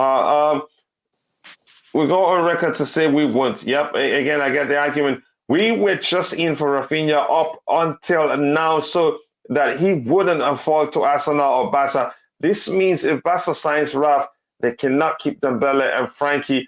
Our time to snipe now. I think that argument makes sense. I see us getting what's his name, De Jong, because we have Champions League game and Barcelona and Man United done. So we now know the Leeds off to Bayern. No, you can't say that. Can try and Koulibally, Kimpembe, Jonathan Klaus, Pau Torres, or close to men who can play RB and CB. Cole should stay. I get your argument there. We'll see what happens. Look at True Blue and Louis Rivera having a laugh at their conversation on whether we can win the league next season. Well, if we go back for play 4-3-3, it's one of our best options. Even as a youngster. Again, I get that. All by all, my Niger brother says Starling is going to be lit, but we really need a creative midfielder and a CV. I think my brother IBZ has argued that before, that if we're bringing Starling in, we need another David Silva for him. And I think Kai Havertz can do that for him. And some also other players we have in the team can do that for him. I wish Ziyech would stay. I think Ziyech can do that quite well for him. Here we have Adam joins us. Adam, how are you doing today? I hope you're really doing well. It says the worst thing that happened to Barcelona was Xavi false promises and players allured by this legendary player. There's a long list of players waiting to join them, and the truth remains they cannot get them all. Right now we have 92 people watching, and we have 157 likes. Please keep liking the video if you haven't. Go ahead, brother. We had a behind the scenes game today. Still, apparently Ziyech was playing. Who else was playing? I think Barkley was playing. There was I think there's someone tweeted about it today. Still, you know about that, Rodrigo? No. I didn't think they would do any. I didn't think they'll play any games until they go to the US. But it's a normal thing, isn't it? In preseason, they usually play those games behind closed door. Yeah. So, Rodrigo, coming to you, the question on I don't know if I asked you that, where you think Raheem Sterling will play given Tuchel's promise. No. Yeah, I answered that one. I think he should be on the left or right.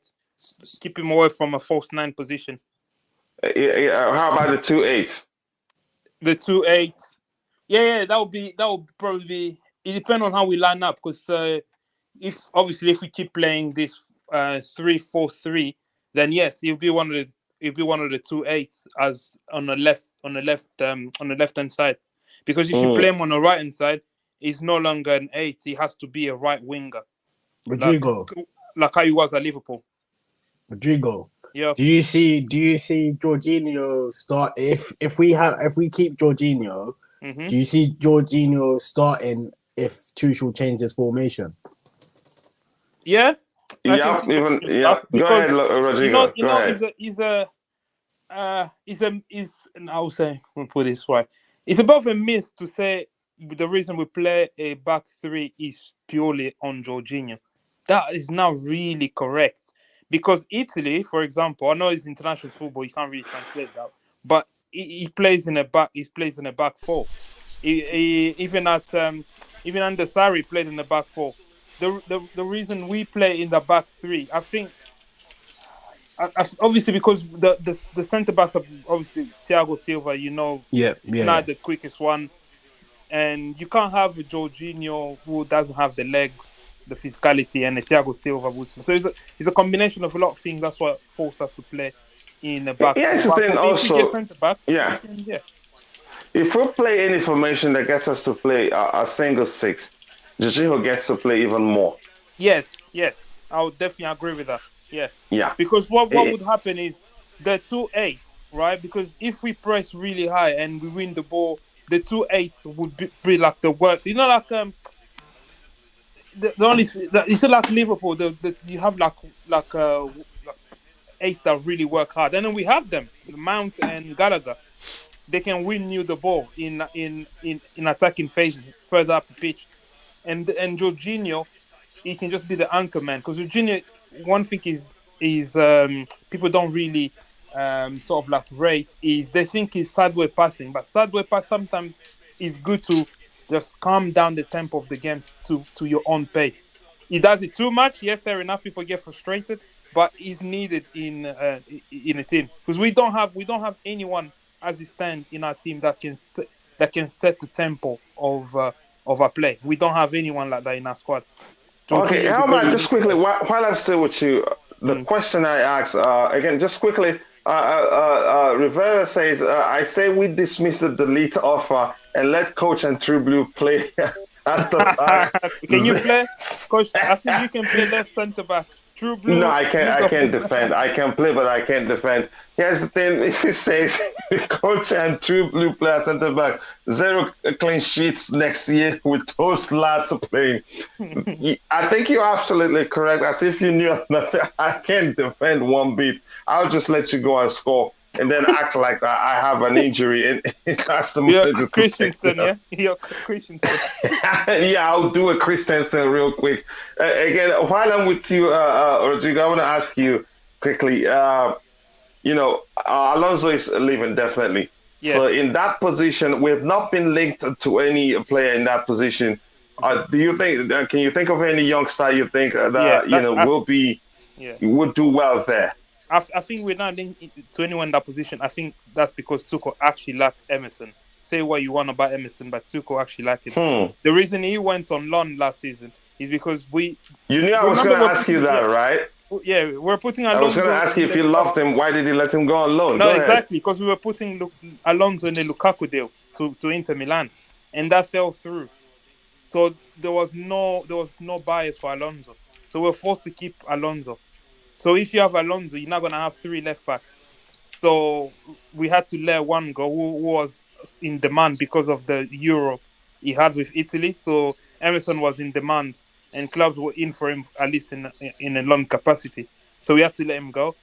But I think Tuchel always speak highly of Emerson, and I think if Alonso goes, Emerson would be that guy. I know people don't want to hear this, but Emerson would be the guy playing behind Chilwell. Any youngsters? Ian Matson, obviously, and I heard that he turned down a loan offer to go to final because that's the type of young player that I like. He's confident. He said, "Right, I believe I've got the skills and attributes to stay in this Chelsea team and contribute." And he want to fight for his spot, at least go to preseason. So that's a good attitude to have from him. So he's the youngsters that I see. But obviously there was few links, but they've disappeared. Borna Sosa from the Bundesliga. Yeah. Yeah, they've disappeared. Skriniar, Bastoni. David Rom. Yeah. David Rom, from Bundesliga. So there are links out there, but I don't think they're strong enough. And for me, that position is not. If I was to put priority for me, that and goalkeeper are my least priority right now. I'd rather we get someone that can compete with Rhys James. Since I come on your channel, I try to avoid the word backup. Someone that can compete with Rhys. You should. And by the way, it's our channel, brother. I can not thank you enough for you always finding time to join on the panel because you know quite well that I can't do it alone.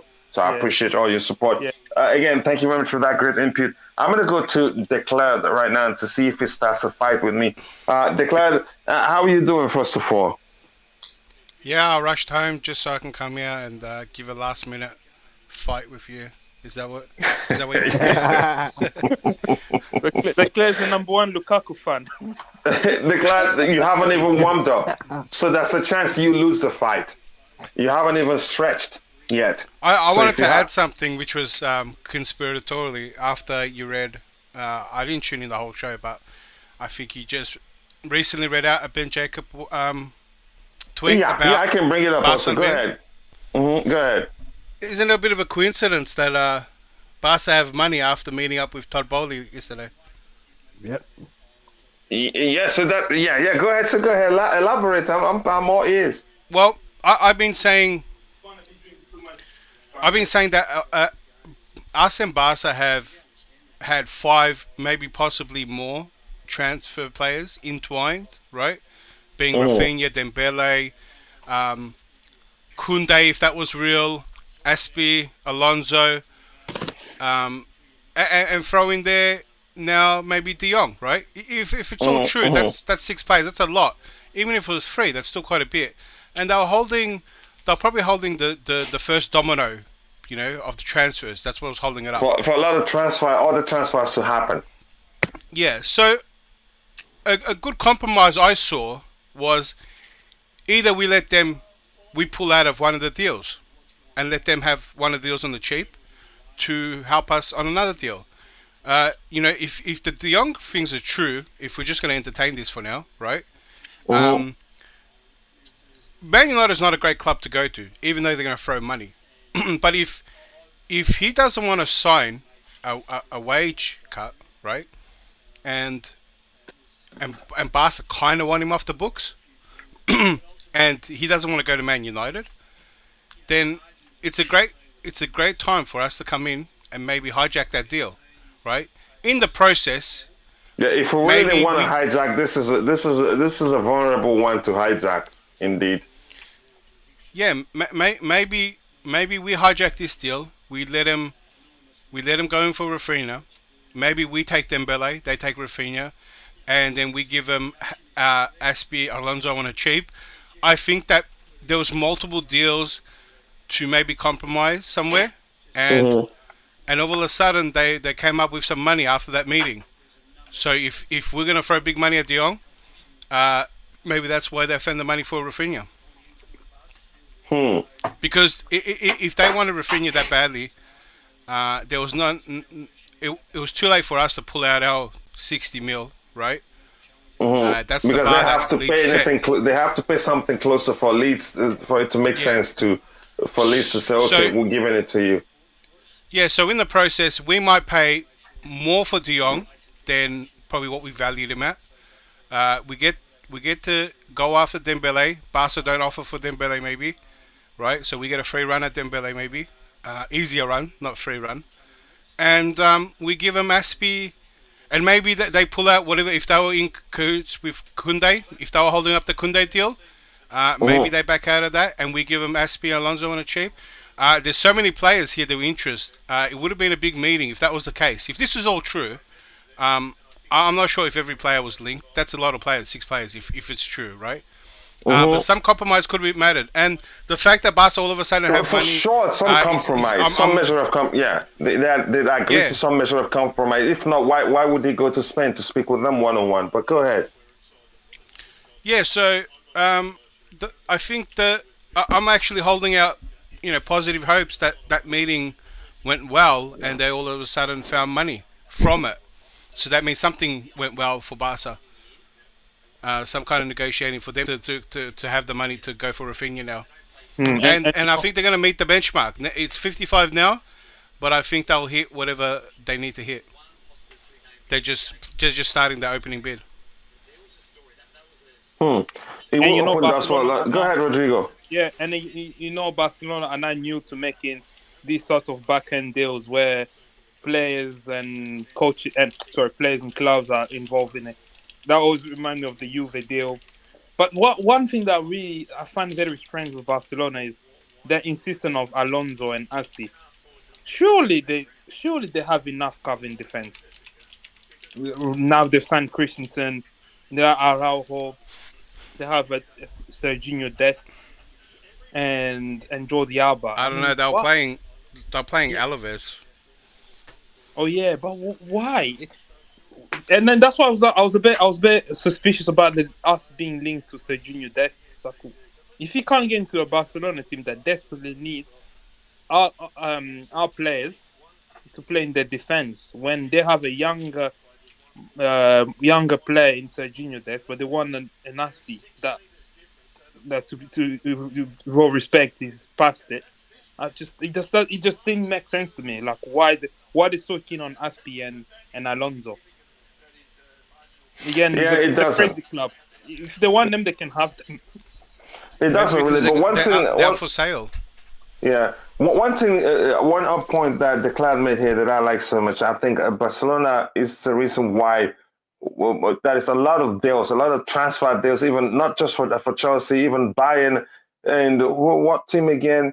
Sometimes a lot United, of deals, even Napoli are hanging in the balance because the moment one clicks, I think the floodgate will open. Nick, let me come to you, Nick. If you're there, give me your theory. What do you think was discussed between Laporta, the Barcelona president, and his board with Todd Boehly? What do you think? Give us what you think happened there. Let's see if you really want to get it correct.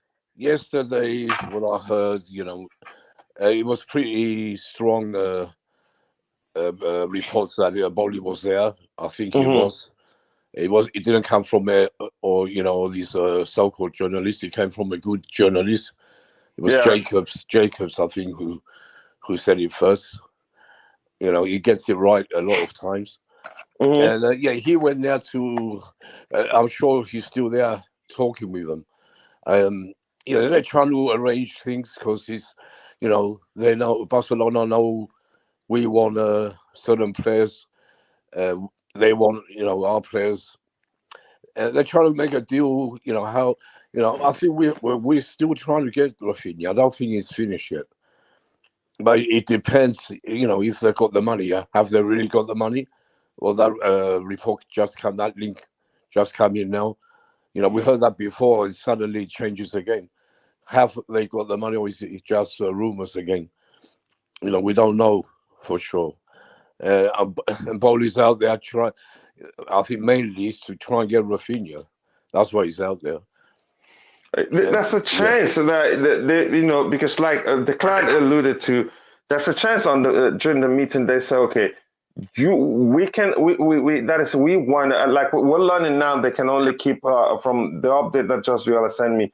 They can only keep one of two, Raphinha or Dembele. So there's a sense they've agreed on which one we want desperately and which one Chelsea wants definitely desperately. And if they differ, then it makes it easier. The only what will complicate the situation if they both want a Raphinha desperately, then there's an issue. But I think they will leave that meeting with a compromise. Each party being satisfied with either way. I think we will get either one.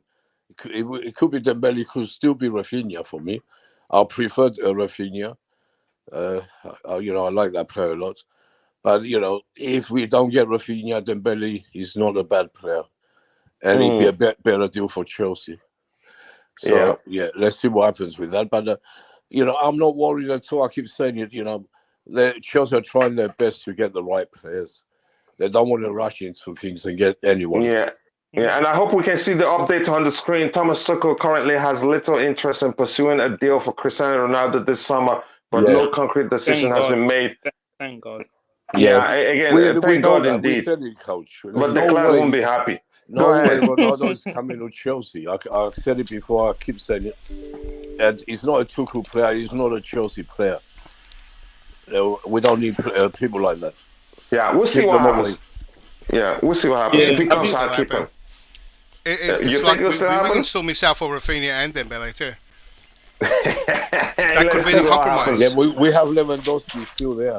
Yeah, exactly. Add Lewandowski to it so that Nick can be happy. Let me come to you. Deals, are you still with us? The client in a bit, I'll come with you with the question I asked every other person in the panel that I haven't asked you. Deals, are you still with us? Yeah, I'm still here. Okay, just give me a second. Let me quickly catch up now so this is not too long. Good afternoon, guys. Love what you guys are doing. Thank you very much for that love. We should probably go for Matthijs Nunes instead of FDJ. I'd love to ask Obaola if he's seen Matthijs. I would love to know if Obaola has actually watched Matthijs Nunes for he probably has, and he thinks it's better than. Okay, Oba, can you tell us whether you've watched, like Rodrigo is saying, whether you've watched Matthijs Nunes? And again, tell us why. I've got my suspicion he hasn't, but and tell us why you prefer him. Watch the YouTube clip. That's how people scout these days. Yeah. So how come Liverpool signed Darwin Núñez when his YouTube clips are very bad? Well, I don't know. Maybe they see something we're not seeing. You probably watched the wrong YouTube clip. Ola, can you please let us know why you prefer him over Frenkie? I want to know. Good guys, and thank you very much. He says, recognizing J5 limitations in EPL is not hate.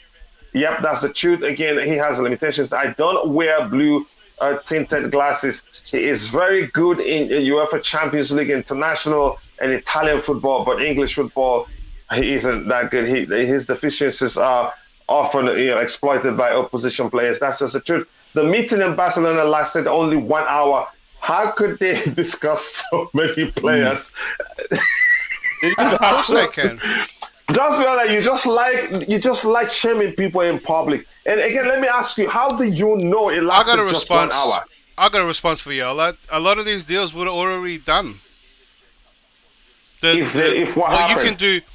Yeah, there would have been heaps of back and forth. What you can do in 1 hour is, a couple of days of back and forth, even more, right? You sit down. Yeah, because it's face to face. Yeah, it's face to face. There was no need for a meeting. No. There was no need for a meeting, right? But to show that, like, what do you call it? Like a cultural respect. Exactly. To do a proper meeting face to face, mano to mano. Say this is the offer. No playing around, and what you could do in 1 hour face to face is so much more. And it could also be because Barca are so broke, they can't afford to pay for a meal. So you can't be around there for too long. you have to have a quick meeting. They would have kept him even longer. They only have that water.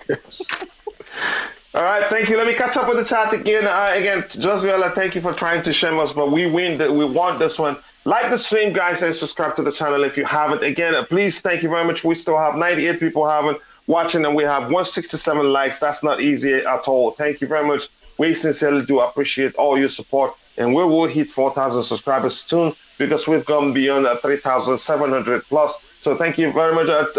Blue Blood says, did Boehly leave early to get ready to watch the women's Euro matches today? Again, that may well be the case. I don't know. Is that Tobago? How many accounts do you have? If that's Tobago, let me know. I hope we get Ronaldo. Again, if we get him, I will support him. That's my argument. Sixth Streets have already given Barca 220 million euros.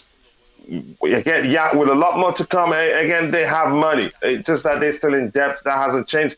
So we don't have the lead to Koulde Koulibally. We have no defense. I wouldn't say that at this point. Let's see what happens. I don't want Ronaldo. He cannot press at the front, and I want a more fluid. Fluidity wouldn't be an issue with Ronaldo. There are other issues that I'm concerned about.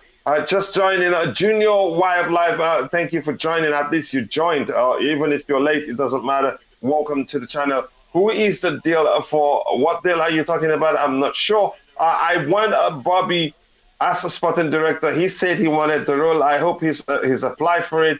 If you want the references, maybe all content creators, we put in write some good references for him. He would get players to sign with apologies. With analogies, so to speak, not apologies, but that's so hilarious. I feel we should have been more concerned about our defense now.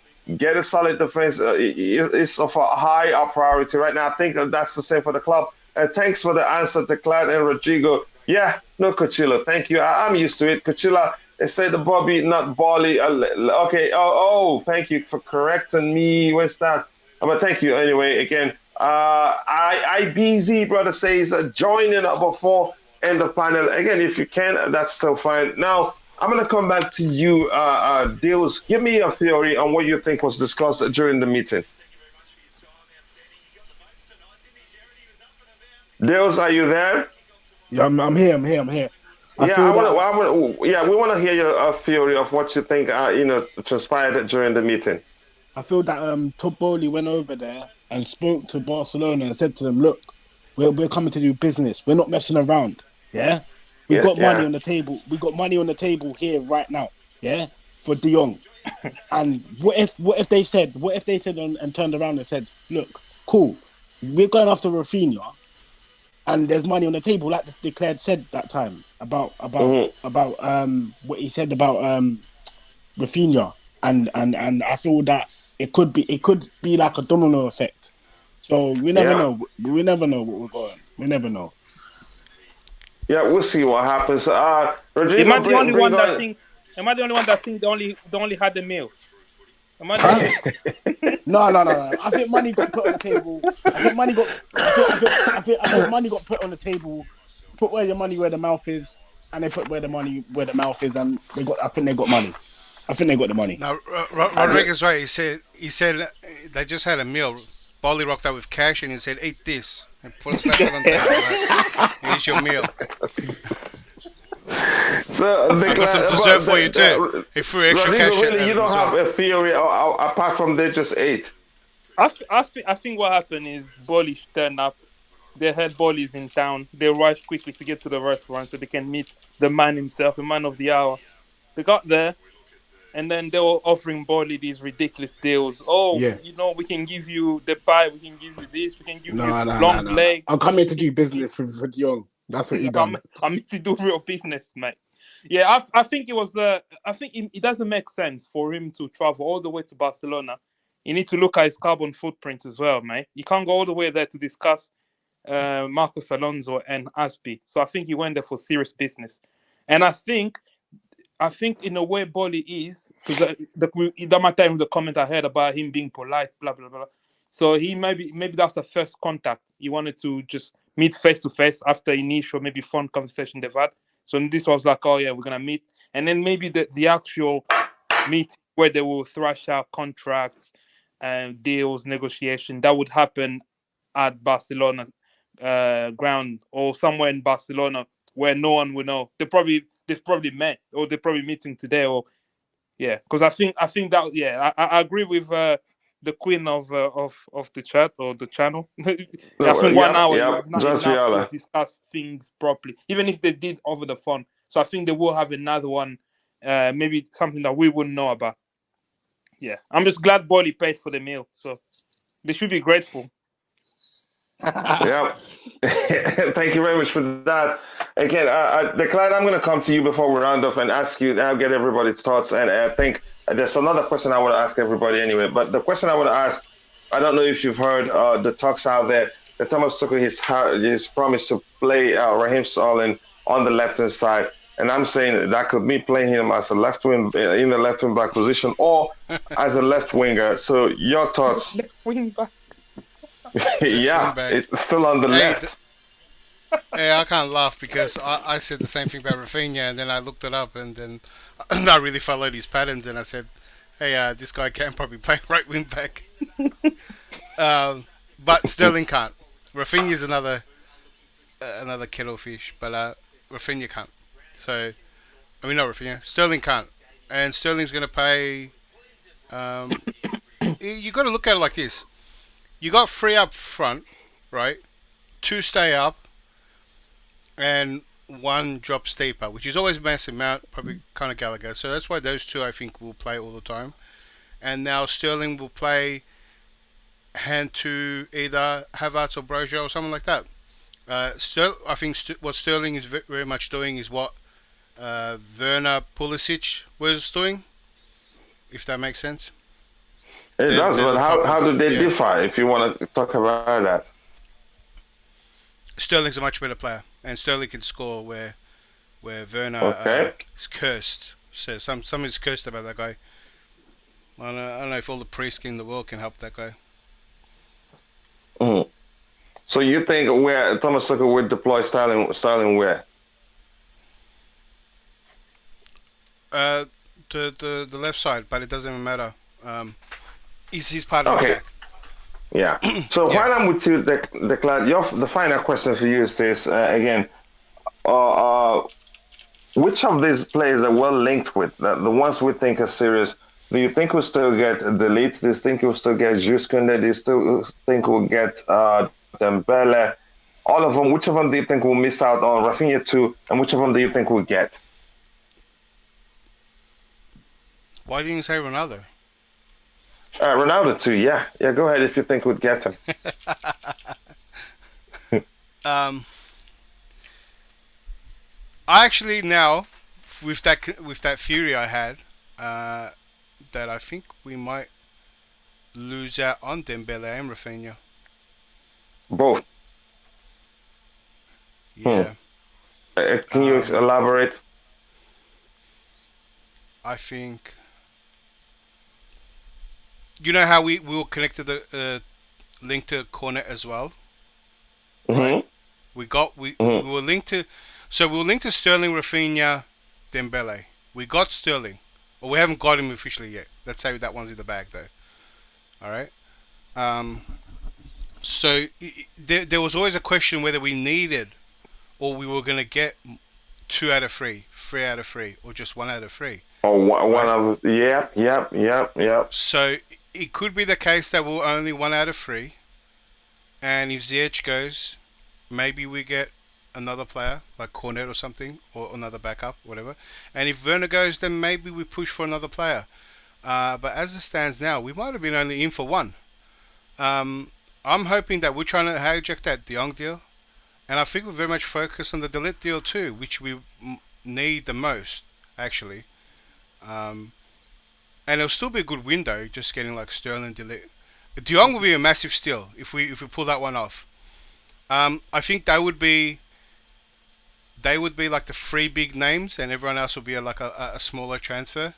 And if we lose too many attackers, we might actually go for Ronaldo. You know, that might happen. That could happen too. I mean, if you look at it, Raphinha, Dembele, and Sterling kind of similar characteristics for similar positions, right? You can all call them wingers, inside forwards, right? But none of them are strikers in that. And say Sterling's done. At max, I don't see us getting all three. It's only one more, so we're gonna definitely miss out on one at least for me, a minimum. But how about the defensive? How about the defensive target? Yes, I think you're saying we'll get delete. Yeah, just delete. I think delete's number one. Maybe we fall back on Kounde. Maybe it was one or the other. See where we go. And then I think as players are officially out, then then I think that's when we push for some other players. I think there's quite a few targets we haven't even heard of yet. I think we don't know everything. We don't know all the players they're looking at. Yeah, and like I said, I think these preseason games are going to be important because Tuchel is going to try his best to say, well, I can fit this person in this position. We don't need, if Dijon Sterling hasn't, like, for example, Dijon Sterling had a good preseason last time and even played on the opposite side that he was used to.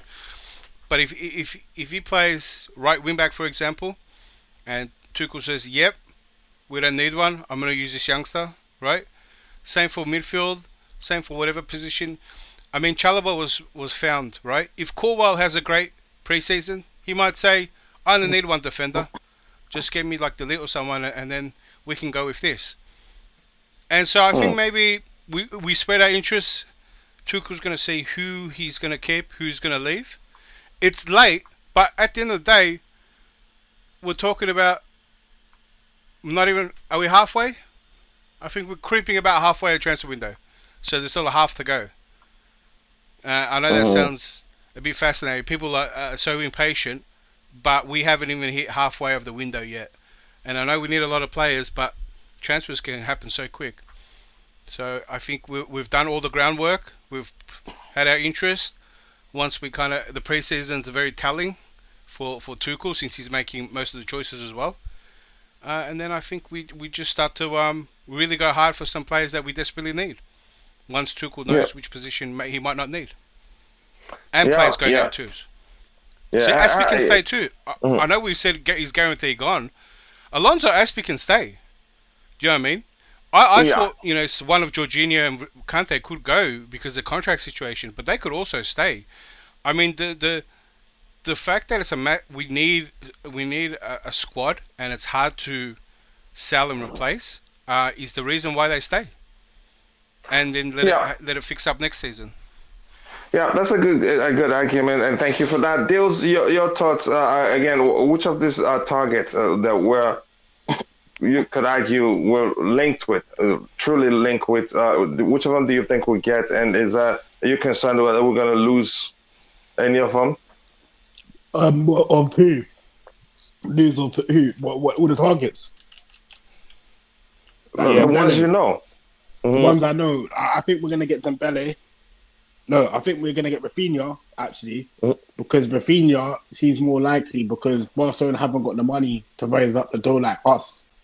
So I think we'll get with Raphinha and De Jong. It's a 50-50 with De Jong. 50-50. De Ligt. I want De Ligt. Kounde. I want Kounde. No, it's not about who you want. It's who you think. If you're looking at the situation, who you think, everything we're hearing, which of them do you think would get? Which of them do you think we'll miss out on? I think we miss out on. Dembele. I think we'll get Raphinha because Raphinha would bring something different to our squad. He would be flair. Whereas Dembele, has he got the flair like Raphinha? No, I don't think he's got the flair like Raphinha. Who doesn't have the flair like Raphinha? Dembele. Oh, no, he has more. What, do you reckon he's better than Yeah. So go ahead. Rodrigo, you take it from Dils. Which of the players do you think we're not going to get and which of them do you think we'll eventually get over the line? I agree with Declare. I've got a sneaky feeling that we're not going to get Raphinha or Dembele. I've got that feeling. I think Dembele, I heard, is not even picking up his phone now. He's gone silent. He's enjoying his honeymoon. So people are trying to reach him. Does he know that he doesn't have a job? This brother is not serious. Does he know he doesn't have a job? Come next season, he doesn't actually have a job, so he needs to fix up quickly. Otherwise, he's gonna end up playing for, I don't know, Scunthorpe or someone like that. But in terms of the Sterling, yeah, I want to say Sterling. I want to say we got him already. I think, yeah, Sterling is in a bag. It'll be a big surprise if, after all these agreeing personal terms with him, Man City turn around and say, right, actually, we're not gonna sell him anymore. That's gonna be a big surprise. So he's in a, he's yeah, I'll say 90% he's in, and then one. Again, I agree with the Claire. One that will come out of nowhere and has securing him, Frenkie de Jong. If we do that, that's gonna be major, because he's a player that you think United was so close to secure, and then we come out of nowhere and grab him. Because I think he's a player that we could use in our team as well. And in defense, I can't see us signing Kounde. I think the Kounde deal is gone. I think we're gonna get. The Ligt and Ake. More likely Ake. I think when I get Ake. Ake is coming to Chelsea. And then maybe the Ligt. I forgot. Yeah, maybe the Ligt. I forgot Ake. Yeah. Ake is probably an easy one to pull off. Yeah, but Ake one is an easy one to pull. I think we'll get him. And then because we're paying overs, yeah, that price. Exactly. Yeah. It's a bit overs. No, the 50 million. I think that's including add-ons. It just depends how we stagger the add-ons on top of the base fee. So I think we'll get him. And in an ideal world, we should have gone out there and tried to find someone as to compete with Reece James. But I agree.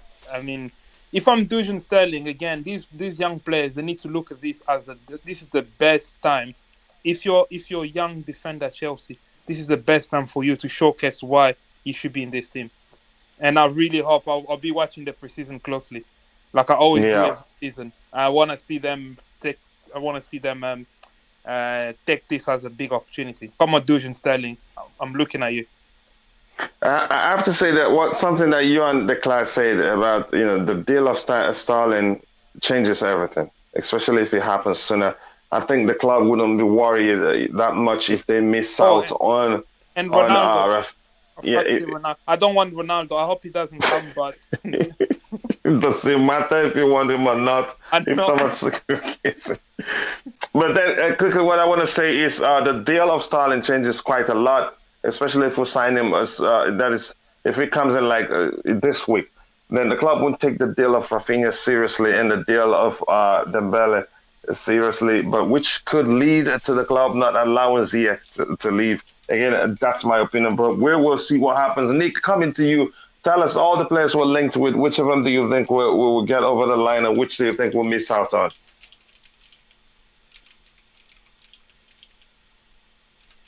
Nick, have we lost you? No, I'm on mute. All right, go ahead. Yeah. Mm-hmm. Anyway, the players I want, but I won't say who I want. I'll say what I think we get. Yeah, being objective, yeah. It's very hard. It's very hard for Dembele and Raphinha, but I still think we will get one of them. I can't point, which one right now. I prefer Raphinha, that, but Dembele is not a bad player. I think one of them will come. I think Dijon is a very big possibility as well.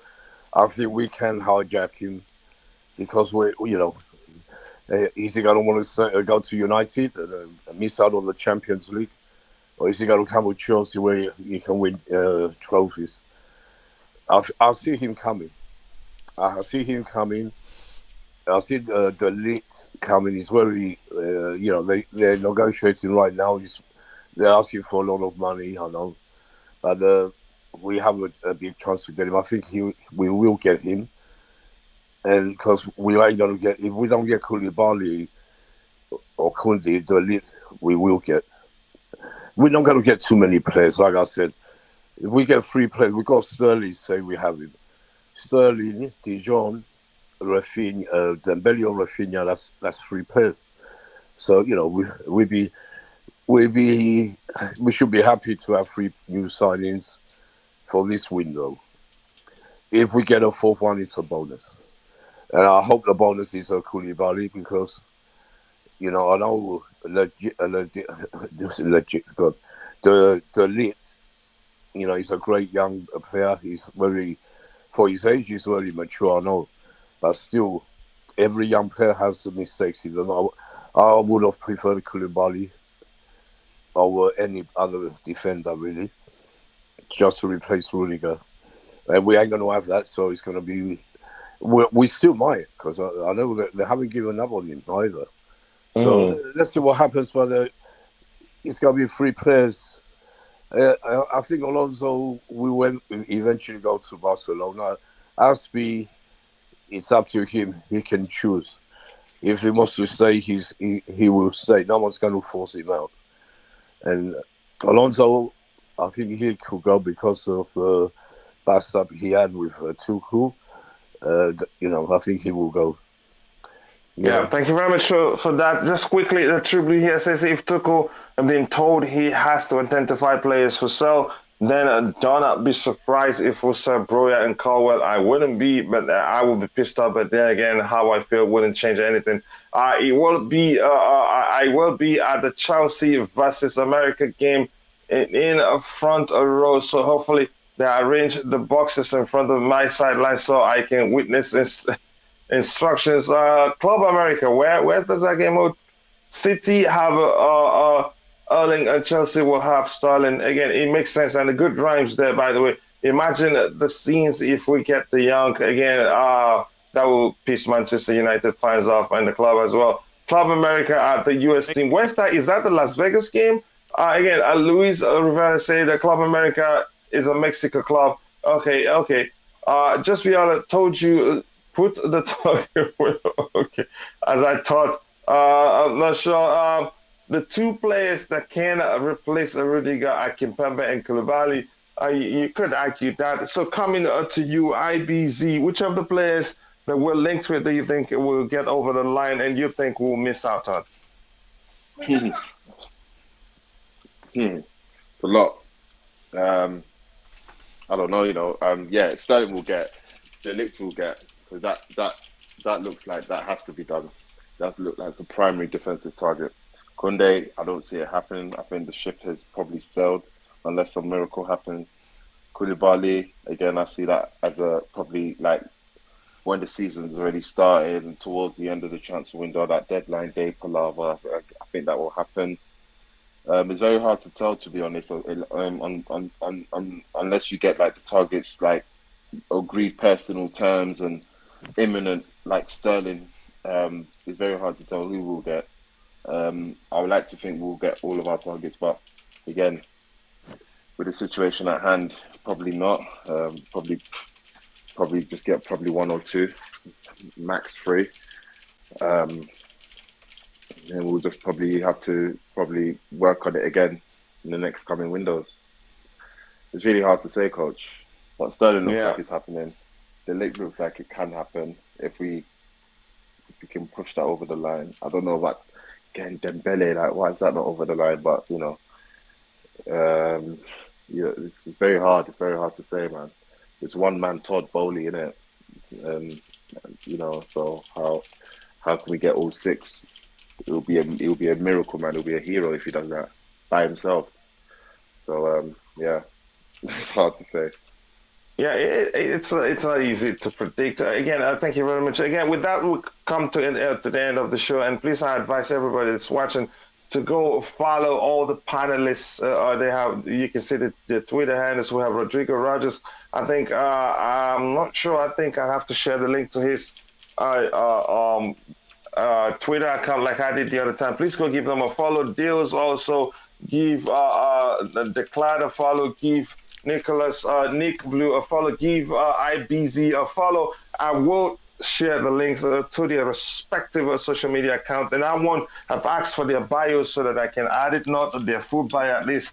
Like for instance, I'm a long-time Chelsea fan, and that makes it easier for me to share their information, share what they want me to share with their permission. So again, thank you so much, guys, for finding the time to be with me on the panel. It's never easy. I know we're all busy, but I sincerely do appreciate all your inputs. And also, I want to thank those in the chat. Thank Louis Oliveira for all the great input.